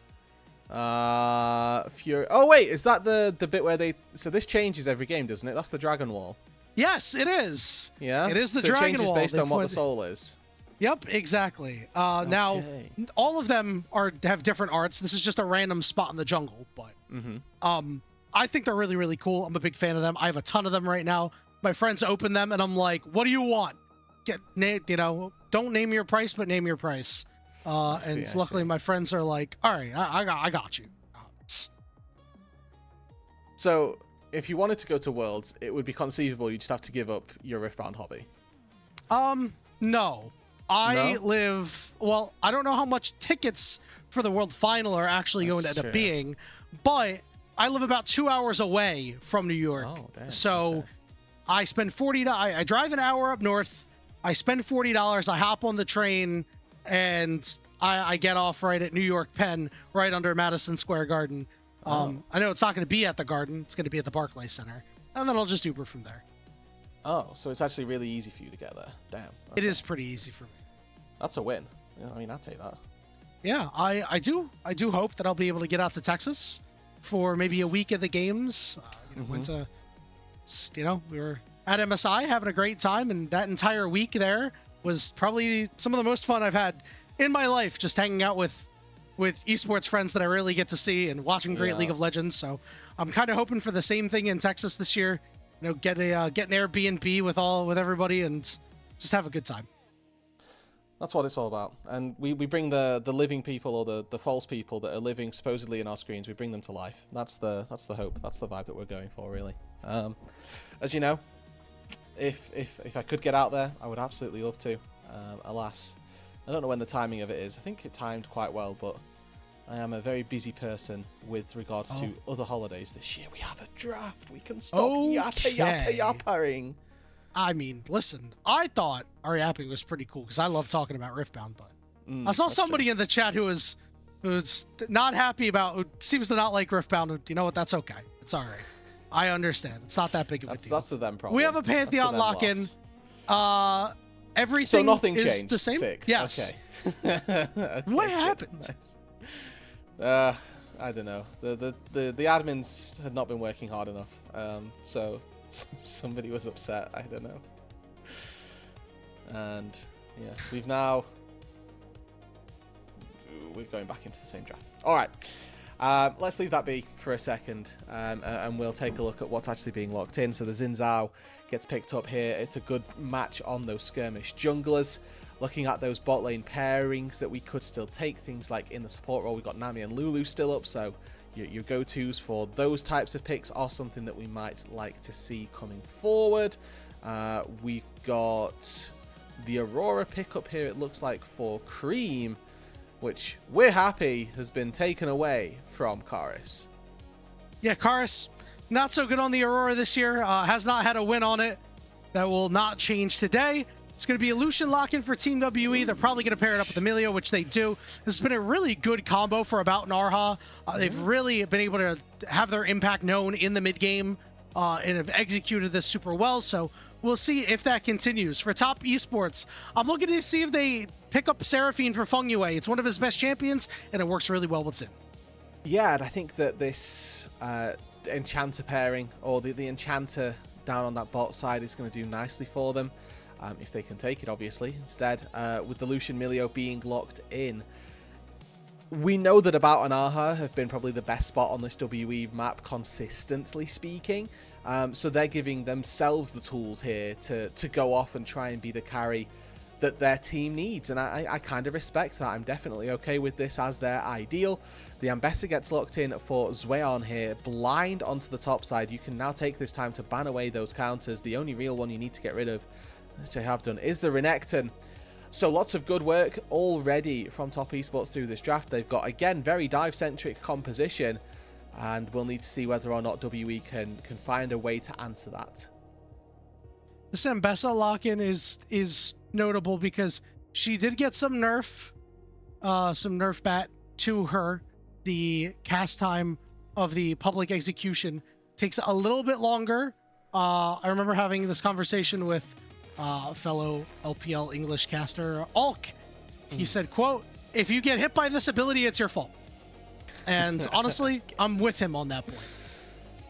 Yeah, well, we'll see if I mean, especially as Lucian, there's not really an excuse to be getting hit by these anyway. You're gonna have W, or you're gonna have your dash, your E up so very quickly, so very often, that there would never really be an answer, a reasonable answer as to why that has been the case. The Corki gets locked in down on that bot side. We know that the Nami is available. We expect that to be taken in. We can also take Seraphine. That's been a really good pairing for the two of them. Pairs nicely with the Xin Zhao as well. And also kind of facilitates that dive better than an army. The encore faster than the tidal wave. You can angle it a little bit, well, we'll say worsely in fairness, but it does have that further and faster travel time. It does. You do get a better lane and still the same amount of disruption, though, if you pick up this Nami, especially for what Team WE are doing. They're kind of just running at you, so I wouldn't be too surprised that it's immediately locked in. No thoughts, head empty, put the Nami in the bag, bro. Which is just kind of what people have been doing, so you kind of equal out on the aggressiveness in this early lane, which should mean that About Narha's window gets a lot smaller of only that mid-game. Chorus with this LeBlanc, not something we kind of glossed over it a little bit, but a really good game for it, I think. Yeah, I mean, there's lots of squishies to try and pick off. You've got 3 people down from mid to bot that are very susceptible to falling, so would not be a surprise if they looked to give Karis the LeBlanc bag and see if he can make sure that this pick works for them. I do think that this WE composition as a whole feels a little bit mismatched, where you've got the poke from the LeBlanc, you've got the aggression early from the Lucian and the Milio, and then you have got some decent mid-game skirmish for the Aatrox and the Pantheon. I think as the game gets later, their composition struggles, but it's not like the top esports roster itself is abundant in late game damage. Yeah, this mid game, again, this is just Team WE deciding to execute on a mid game and say, this is what we're going to do. We're going to live and die by it. It didn't work in game 1, but they were in a good enough spot for it to be impactful and for them to have a chance. We're looking to see if they can do the same thing here, Rudude. Game 2 of the final best of 3 series of the day. Team WE, can they even it up, or will Top Esports return to their winning ways?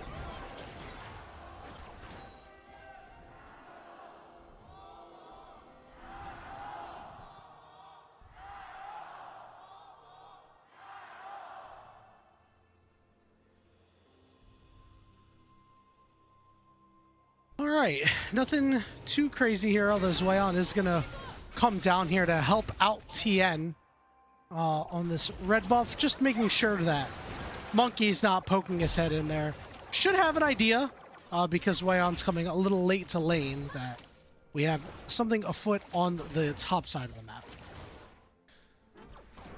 Alrighty, and it's that early trading down on the bot side as we would expect to see. Milio very good at taking the initial trades up against the Nami. The intricacies of this one come from the fact that the Nami can heal you up, but the Milio can block damage. So in these longer trades, you would expect it's actually Nami's mana bar, which is the bigger resource to keep your eye on, because the health should frequently be getting topped up by the ebb and flow. So whether or not you can get the mana in and consistently use those spells.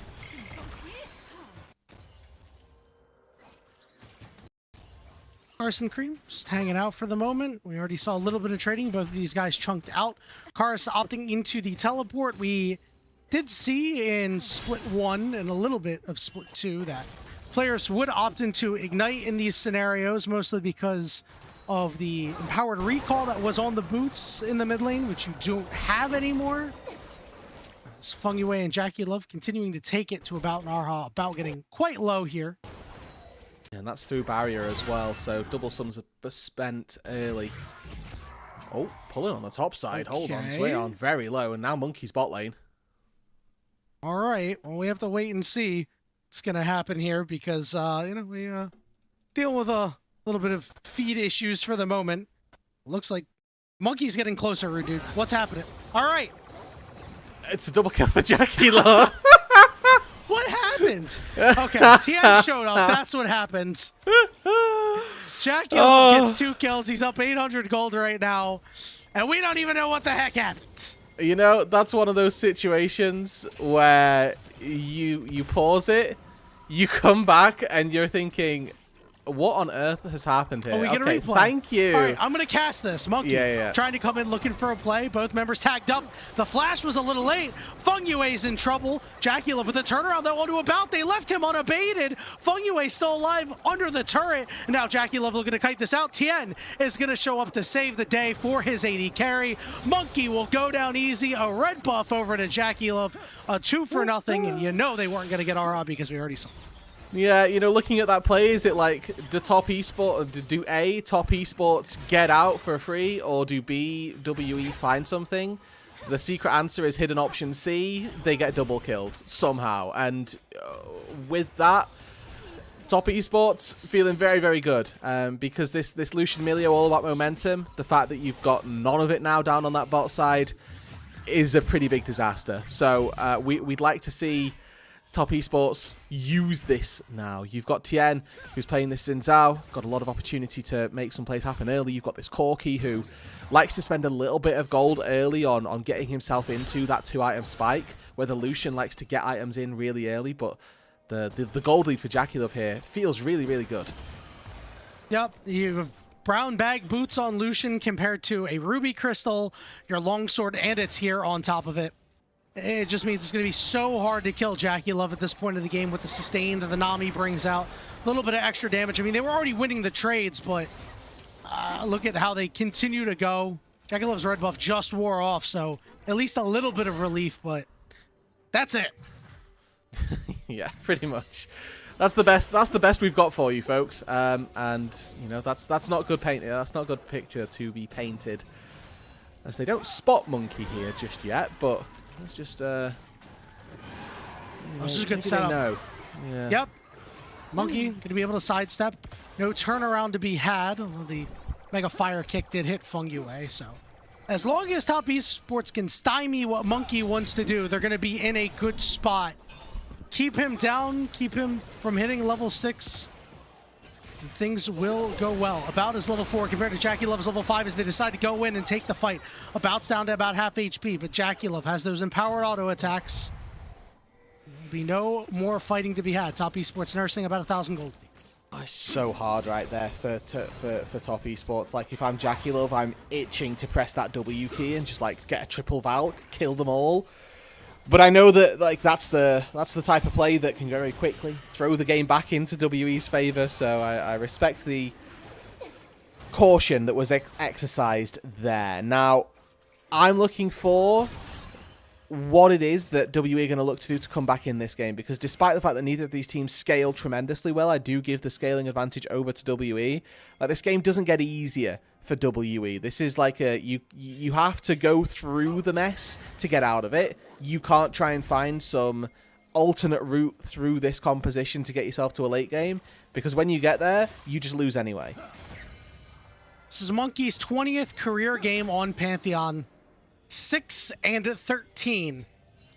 And we have mentioned in the past that his Pantheon, you know, is not his greatest pick. He does well on a lot of early aggressive picks, but not so here. Feng Yue with an excellent roam, but he does miss the bubble.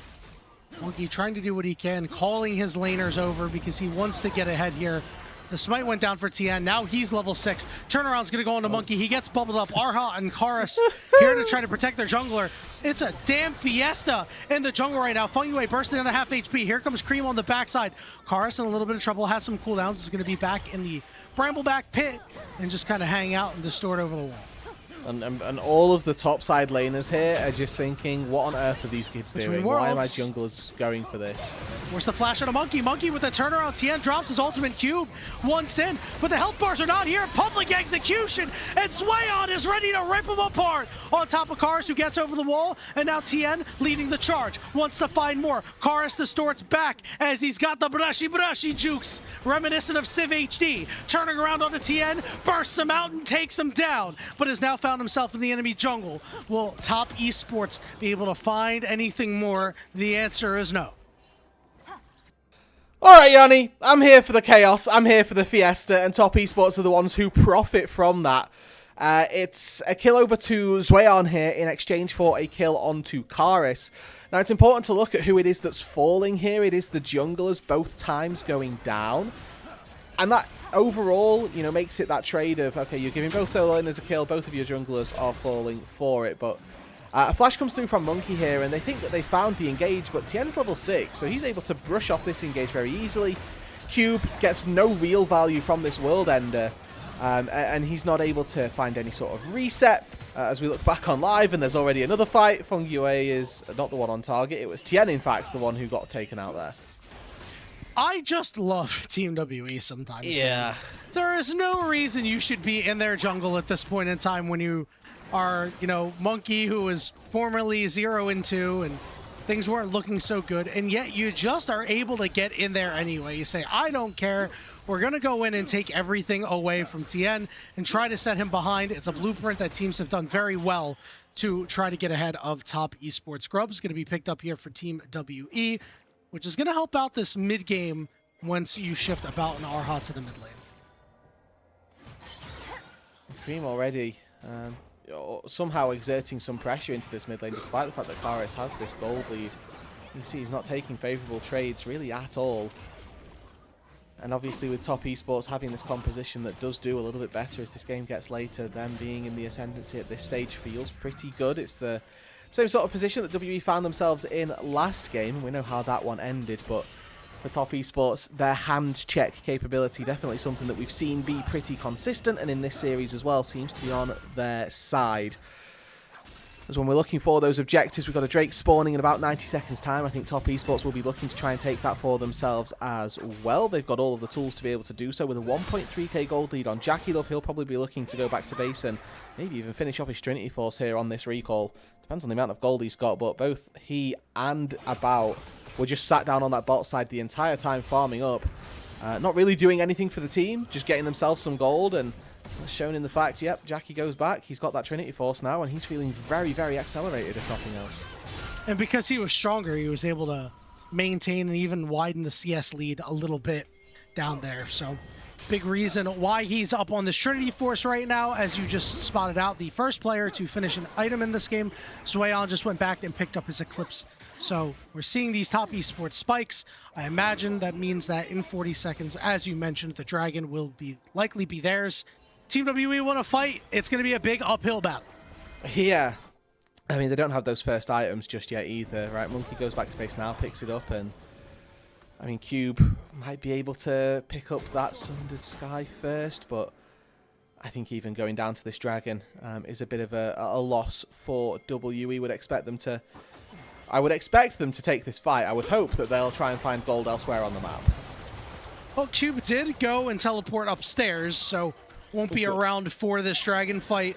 As expected, did get that Sundered Sky, so he could have made an impact, but you'd just be giving too much away to the M-Pesa at this point of the game. They're not set up, they're not really ready. Yeah. The problem. Yep. Monkey walking in here with these sweeper up, knowing that there were some enemies afoot, and he's already almost down to half HP after everything that they've done to him, so you don't have nearly as much sustain without the Nami on your side, so he's going to have to take this recall, and it should mean that Top Esports get this with no contest. And the mandate finished as well for Fengyue already. Like, it's, you know, one of the most over-talked about support item spikes, but probably for a reason.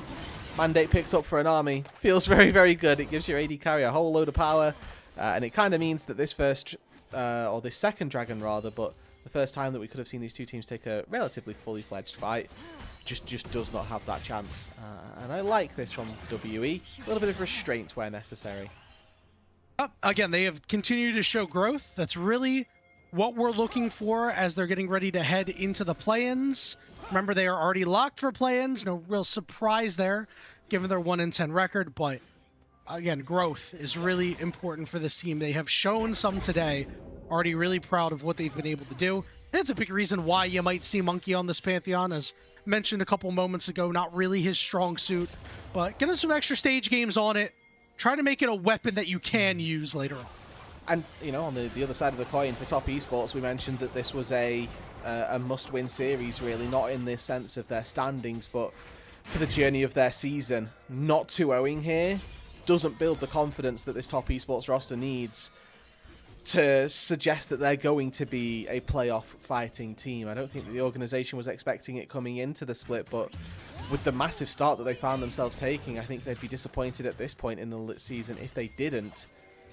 So this 2-0 that's currently on the cards, not necessarily mandatory, but definitely something that they'll be hoping for, and definitely something that I would expect to see from them. As I might be going for the fight down here. Double bubble.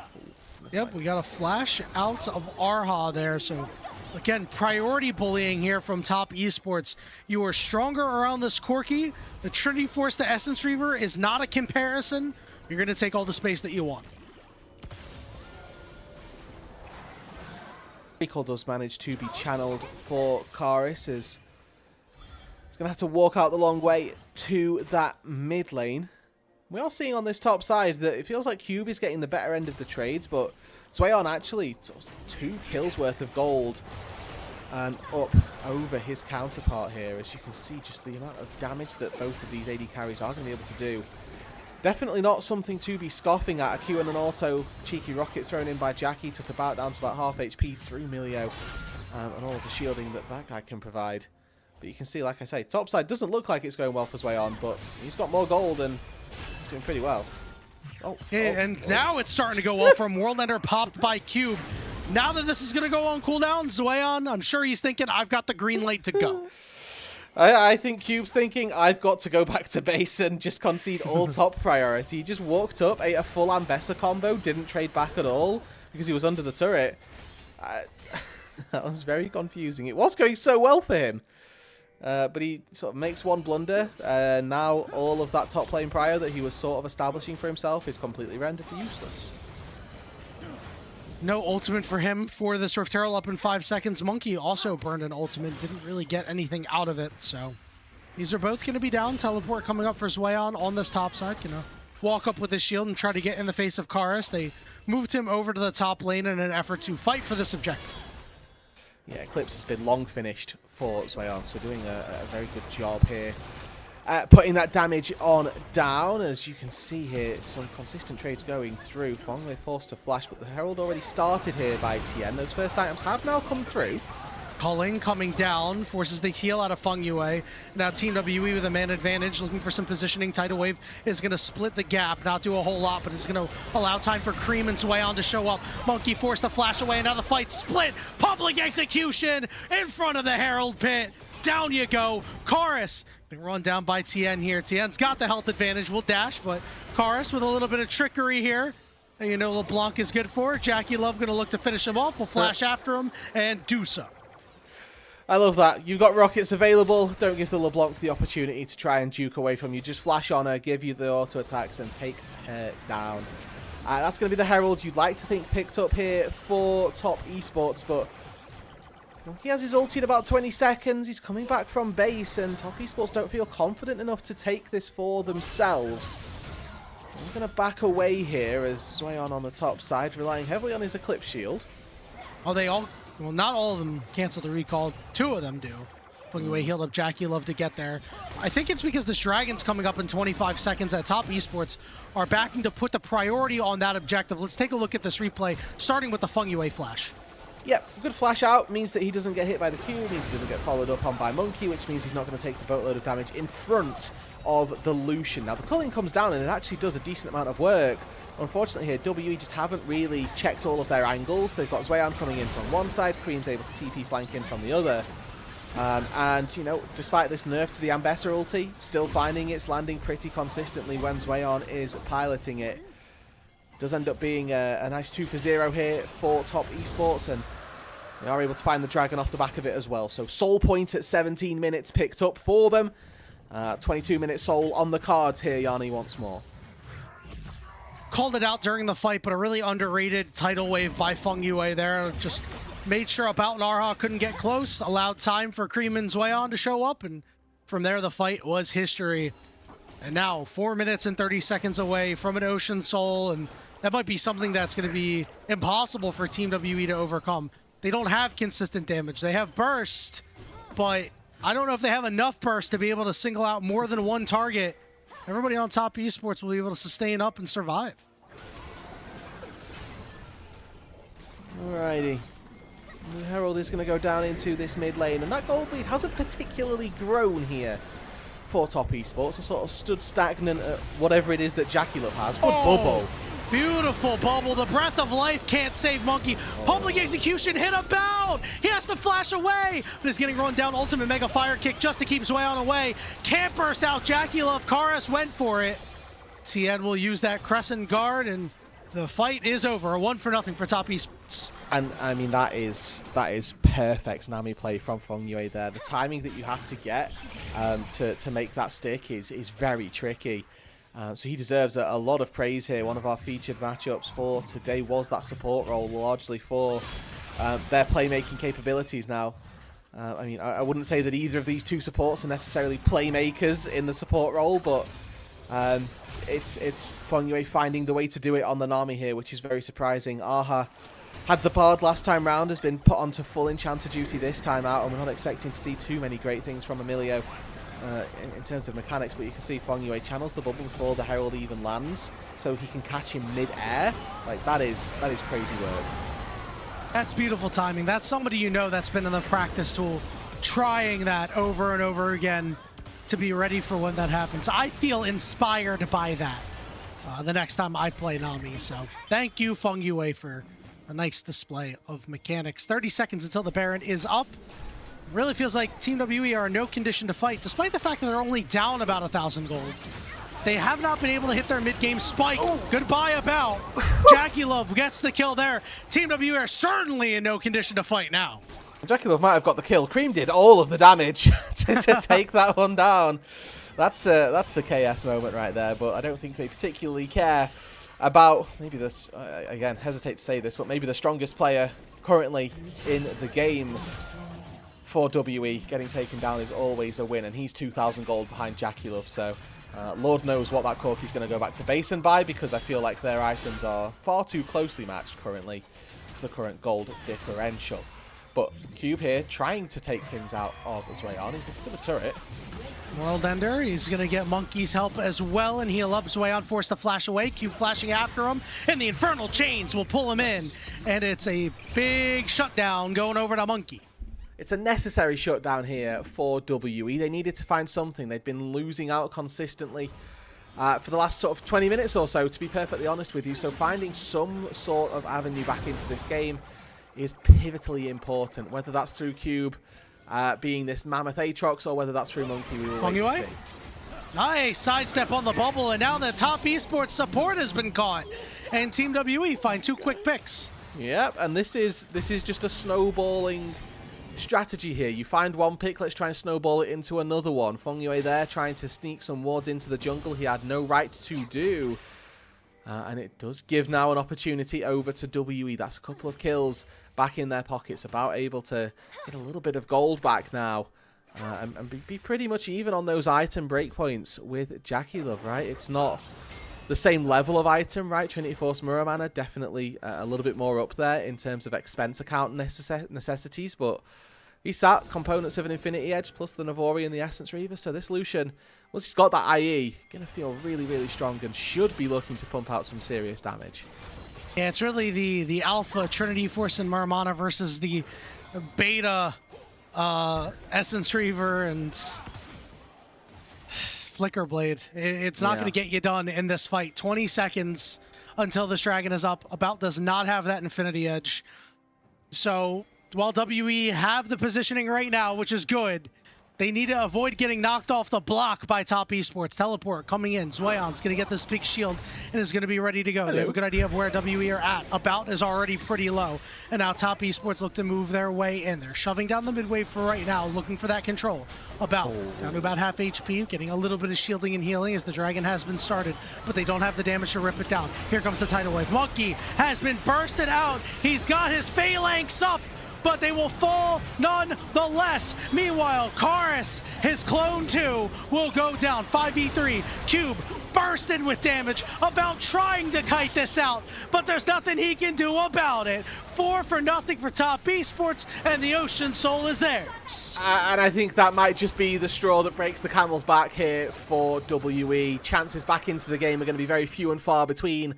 They had to make a stand there. They don't want to be giving over Ocean Soul for nothing, but ultimately they were down sort of 2k gold going into this fight, and Top Esports just engaged really succinctly here. I love that Cream's coming over the wall on a flank angle to catch Monkey off guard. It's synced up with Zweon, it's synced up with a tidal wave.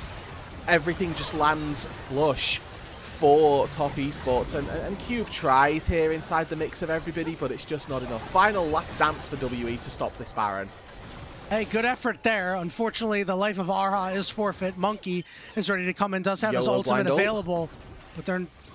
All right, yep. Karis went and got some vision there, but this Baron is a little too healthy. It's a bit of a scrum for it, and Monkey never had a chance as he looked for Feng Yue and could not find him. Alrighty, well, I think that folks, probably seals the deal for Top Esports. Baron at their back, we'll see. I don't think it's going to be as easy for them to close out as they found it in game number 1, but Cream goes back to base and picks up a Medjay, so we can see how comfortable he's feeling about this. Is just TP'd in. Oh no, about... Oof. Life of an 80 carry, you and I can relate. Yeah, the proto belt there to finish off the job was a novelty that I've not seen in a while. 14 stacks now on the Medjays. He's going to do it again. Okay. Yeah, luckily, nobody's showing up. Not yet. Right. Feng Yue forced to flash away. Good job there. However, Cream is ready to go. There's a public execution. There's a knockup. There's a bunch of burst damage. A little bit of healing. Q. Oh my God! Cream just went in. He put the book on the line, and manages to slide out of there just barely. Alrighty, and I mean that healing on the Aatrox, I assume was through the anti-heal that Feng Yue has. So that's not great. That Cube's able to live that position feels like that should have been a very dead Aatrox, but I mean, Top Esports here, they've got an 8k gold lead. They don't particularly care for whether or not the Aatrox lives or dies. What their job is to lay some structural damage down. That's exactly what they've done here. Karis able to hop away from Cream, but Cream has really put on a great performance. 4-0-5, a little underrated, I think, at times, but has certainly made his mark in this game. Top Esports as a whole, playing largely well in this game. And here comes what could be the final fight, but it might not be much of a fight. Cube goes down, Culling only hitting the minions and not doing a whole lot of damage. Zweon is escorting a wave down to the bottom side, but the rest of his team is on the Nexus turrets. Only one minion stands for now as Tian taking a turret shot. This was 4v5 that they were doing that under their Nexus turrets as well. Like this is a demolition by Top Esports. The second they get the Baron, the game just ends. Team WE don't even try to fight. They get engaged on, and they go down. Cream, alive, survives. The stacks on the ego book. No page is ripped out. We'll rip out another page on the sad state of affairs for Team WE here in this split as they will take another loss. And sadly, Rudu, this game was not particularly close. It felt like from that Jackie Love double kill, it was over. Yeah, it really did. We cut back, we see Jackie Love 2 kills to the good, and we go, oh, I see. And then they get a Ocean Soul, and then we go, oh yes, they'll probably win the game from here. Then they find the Baron, and then they win the game. Like it was clinical, and I think that for Top Esports fans, they can be happy that their team has restored some sort of faith here. Yes, this was a bottom tier team in Ascend. This is not them fully back on the train of we must now go to MSI. But this is a good showing that the Top Esports that we had at the start of the season haven't completely disintegrated. Yep, they're still alive. The last vestiges are still there. Maybe not the last ones, but again, we said the get right game. You know, when you got Team WE on the schedule, despite the way they've been playing lately, you still expect it to be a dub. It was a dub here today. It's not, I'm sure for Top Esports, they're not like, oh yeah, we're so back, but they've got to be feeling good about it after the way their slide has recently gone down. They now are 8-4, which does separate them from anyone's Legend and JDG for the moment. They get +2 to game differential on top of that, off of this, so that is pretty big for seeding especially given the fact that coming into it, Top Esports, AL, and JDG were 7-4. The difference was Top Esports at +7, AL +5, and JDG +4. Putting Top Esports out +9 gives you a little bit more breathing. They've got lots and lots of 2-0s as well. Like they had a very They only had strong one start. Was it? Yeah. Was it only one to begin with? Only one. Yep, only Really? I one thought best they- of 3 that went the distance for them.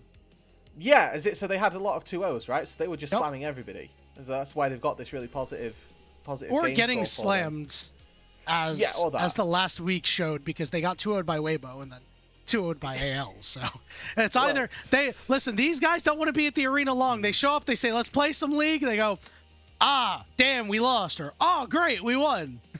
Guess we'll follow that trend, and continue with that. But their positive game score, their 2-0 records, I guess. Maybe the loss is not favouring them quite as much, but yeah, you're quite right here that it's a good look for Top Esports that they are able to find this 2-0 and that they can at least right the ship in some sense. Up and kind of want to look ahead to their schedule right now. They have a decently difficult schedule in their last 2 games. They have NIP next week on Tuesday, which isn't too bad. This is going to be not the same test that WE provided, but a little bit tougher, right? It's like, all right, are you really back to form? You'll actually see it against NIP.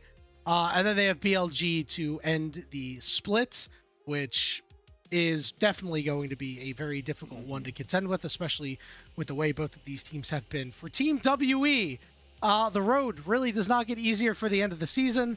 You go up against AL, you finish it off against NIP. I've got that one circled on my personal schedule because I want to see what they're going to do and look like against NIP. You can see this damage chart at the end. I mean, you just see it's not even close. Unfortunate for Feng Yue, he had 100% kill participation for most of the game, but was unable to seal the deal, only 94%. Sad. We need to report this guy, is what I'm hearing. But for Top Esports, it's a really good showing, and I think that gold graph as well showed quite what the strength of Top Esports are. They came out strong early lead, couple thousand gold. They towed that line for maybe 20 minutes. Then they got the soul, then they got the Baron, and the game ended. And that all happened within a sort of 3 to 4 minute span of time. So when they had that advantage, when they knew how to play the game out, they were absolutely lethal with it. And they did an incredible job. Usually you'll see teams take, like you say, 1-2 Barons instead. For Top Esports, it was 1 Baron, job done. Yep. And for Team WE, again, it just felt like after that early double kill, you knew you weren't going to be in a good spot because Lucian Milio needs to be at least even or eke out a lead for themselves, especially against a Corki Nami who also have a profound mid-game impact. And once that happened, you were never able to get that advantage, and then your comp doesn't work anymore. You've got this LeBlanc, you've got this, Lucian, you've got this Pantheon. Doesn't happen. Monkey, we talked about it during the game. Not really the most well-practiced, well-experienced Pantheon. Now 6-14 in his career on the pick. I worry that it might be it's time to shelve the pick situation, but this play looked nice. Yeah, there were a couple of right ideas going on. Like, this is a situation where they know they're down, they need to find some sort of gold back, but this is the fight that, you really get to see on this top side how easy it was for Top Esports to deny really anything that WE were looking to put out. Like, Karis full combos Jackie Love, takes him to half HP. Cube recognizes he needs to try and peel for his AD carry, but that then creates this situation where they're playing a little bit of a 4v5 because the Aatrox is just walking through, not actually doing anything, not contributing at that stage. But I mean, this paints the picture of the game quite well, I dare say, that the fact that you can take 2 fountain shots and still live, yeah, I think you're pretty good. It's gotta feel so bad. Like, we've all been in those scenarios where sometimes you're just in a game that doesn't go your way, and so many times I've exclaimed, how does the fountain not kill this guy, man? And it's just the cherry on top of a crap sundae, to be quite honest. Yeah, that's Now, entirely it. Let's talk MVPs for this game. All right, it's Jackie Love. I'm honestly not surprised. I hate it here. Well, I guess this means that man of the match is going to go over to Jackie Love. He got both does. player of the game. So he didn't die today, actually, which is crazy. He didn't die today. He did do very well, but I feel like this was a and this is going to probably undersell what Jackie Love did here, and you know what, I'm okay with that.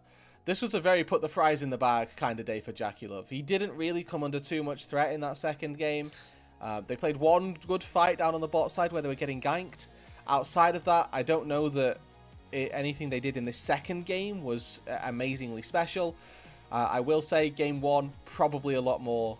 I'm much more in line with giving Jackie Love an MVP for that. Yep, a couple of MVP votes went over to Cream. 6 out of 8 for Jackie Love in this game. So 5 out of 8 and then 6 out of 8. Credit to Cream. Got a couple of votes. He got less votes for this game, which is honestly a little surprising. I'm a little sad Fungue didn't actually get any votes. He had a couple of really nice bubbles. Some of the tidal waves were solid. Felt like the most impactful one was the one that didn't hit anybody, but it actually ended up being very good there. But it's kind of hard, right, when Jackie Love goes 14-0 and 15 to not give him MVPs. Rude, let's go ahead and take a look at the updated standings after today's series. A big shakeup is that IG getting their win, now at 5-7, still alive to get in this top 4. If they had taken a loss today, they would have been guaranteed out. NIP falling to 5-6 to a team that we really don't think they should have lost to. This was a chance for NIP to show that maybe they were closer to the top 4, but maybe they're just a little bit further away than we would like them to be. Yeah, and I think that, as you quite rightly put there, we maybe weren't anticipating some of the results for today to go the way they did. NIP sort of on a downward slide as well, almost. But they've still got a chance. They've still got a shot here. And for Top Esports, they found themselves a win. They pushed themselves to Seoul second, which is really nice to start off with. Keep themselves with a good positive score, which is also really good for them. So lots of currently good standings for Top Esports, and we'll see as the next week progresses what that changes to. I'm trying to do some math on the fly right now. Doesn't risky. necessarily. I don't know. I can't do the math. I was thinking about it. I thought it was going to be nice and easy. I'm not sure if Top Esports are definitively locked in now, because NIP still have 3 games left. So there's a world where you get 3 NIP wins and Top Esports just lose their last 2. But that's a worry for another time. Speaking of NIP's upcoming games, tomorrow is our last day of games for Week 6. We got Weibo Gaming and NIP, JDG versus AL. Rudude, any initial thoughts about those games while we're waiting on the man of the match? I mean, I would say JDG versus AL should be a pretty good series to keep your eyes on. Yeah. Probably a series that we're going to see at some point during the playoffs as well. So make sure that you're tuned in for that one, because that could very well be a heavy hitter at some late stage in the bracket. Could equally be that there are 2 heavy-hitting teams that don't meet each other in the bracket, which would be quite disappointing, but I think both of these teams have had a lot of good things, a lot of things that we need to question as well, but definitely a series that I'll be looking forward to. No doubt about it. I also think the Weibo NIP series is pretty interesting too, because while Weibo is 4-8, they still are a team with some very skilled players that are maybe not playing up to the standards of years past, but a team that still can present a challenge at times. We've seen them knock games off the best of teams. We've seen them beat seen them beat Top Esports. So NIP, again, they had the measuring stick game today. They couldn't get it done. It's another measuring stick game. Like, how consistent can you be against a team like Weibo Gaming that isn't, the hottest team out there? Right? Can you go get that win, go to 6-6, and give yourself at least a chance to make top 4? Yeah, that's the hope, really, I'd say, is that we can see that 6-6 berth come through. You're then relying on different results going your way as well. But I mean, for NIP, I've been quite high on this team. I really like Guan currently.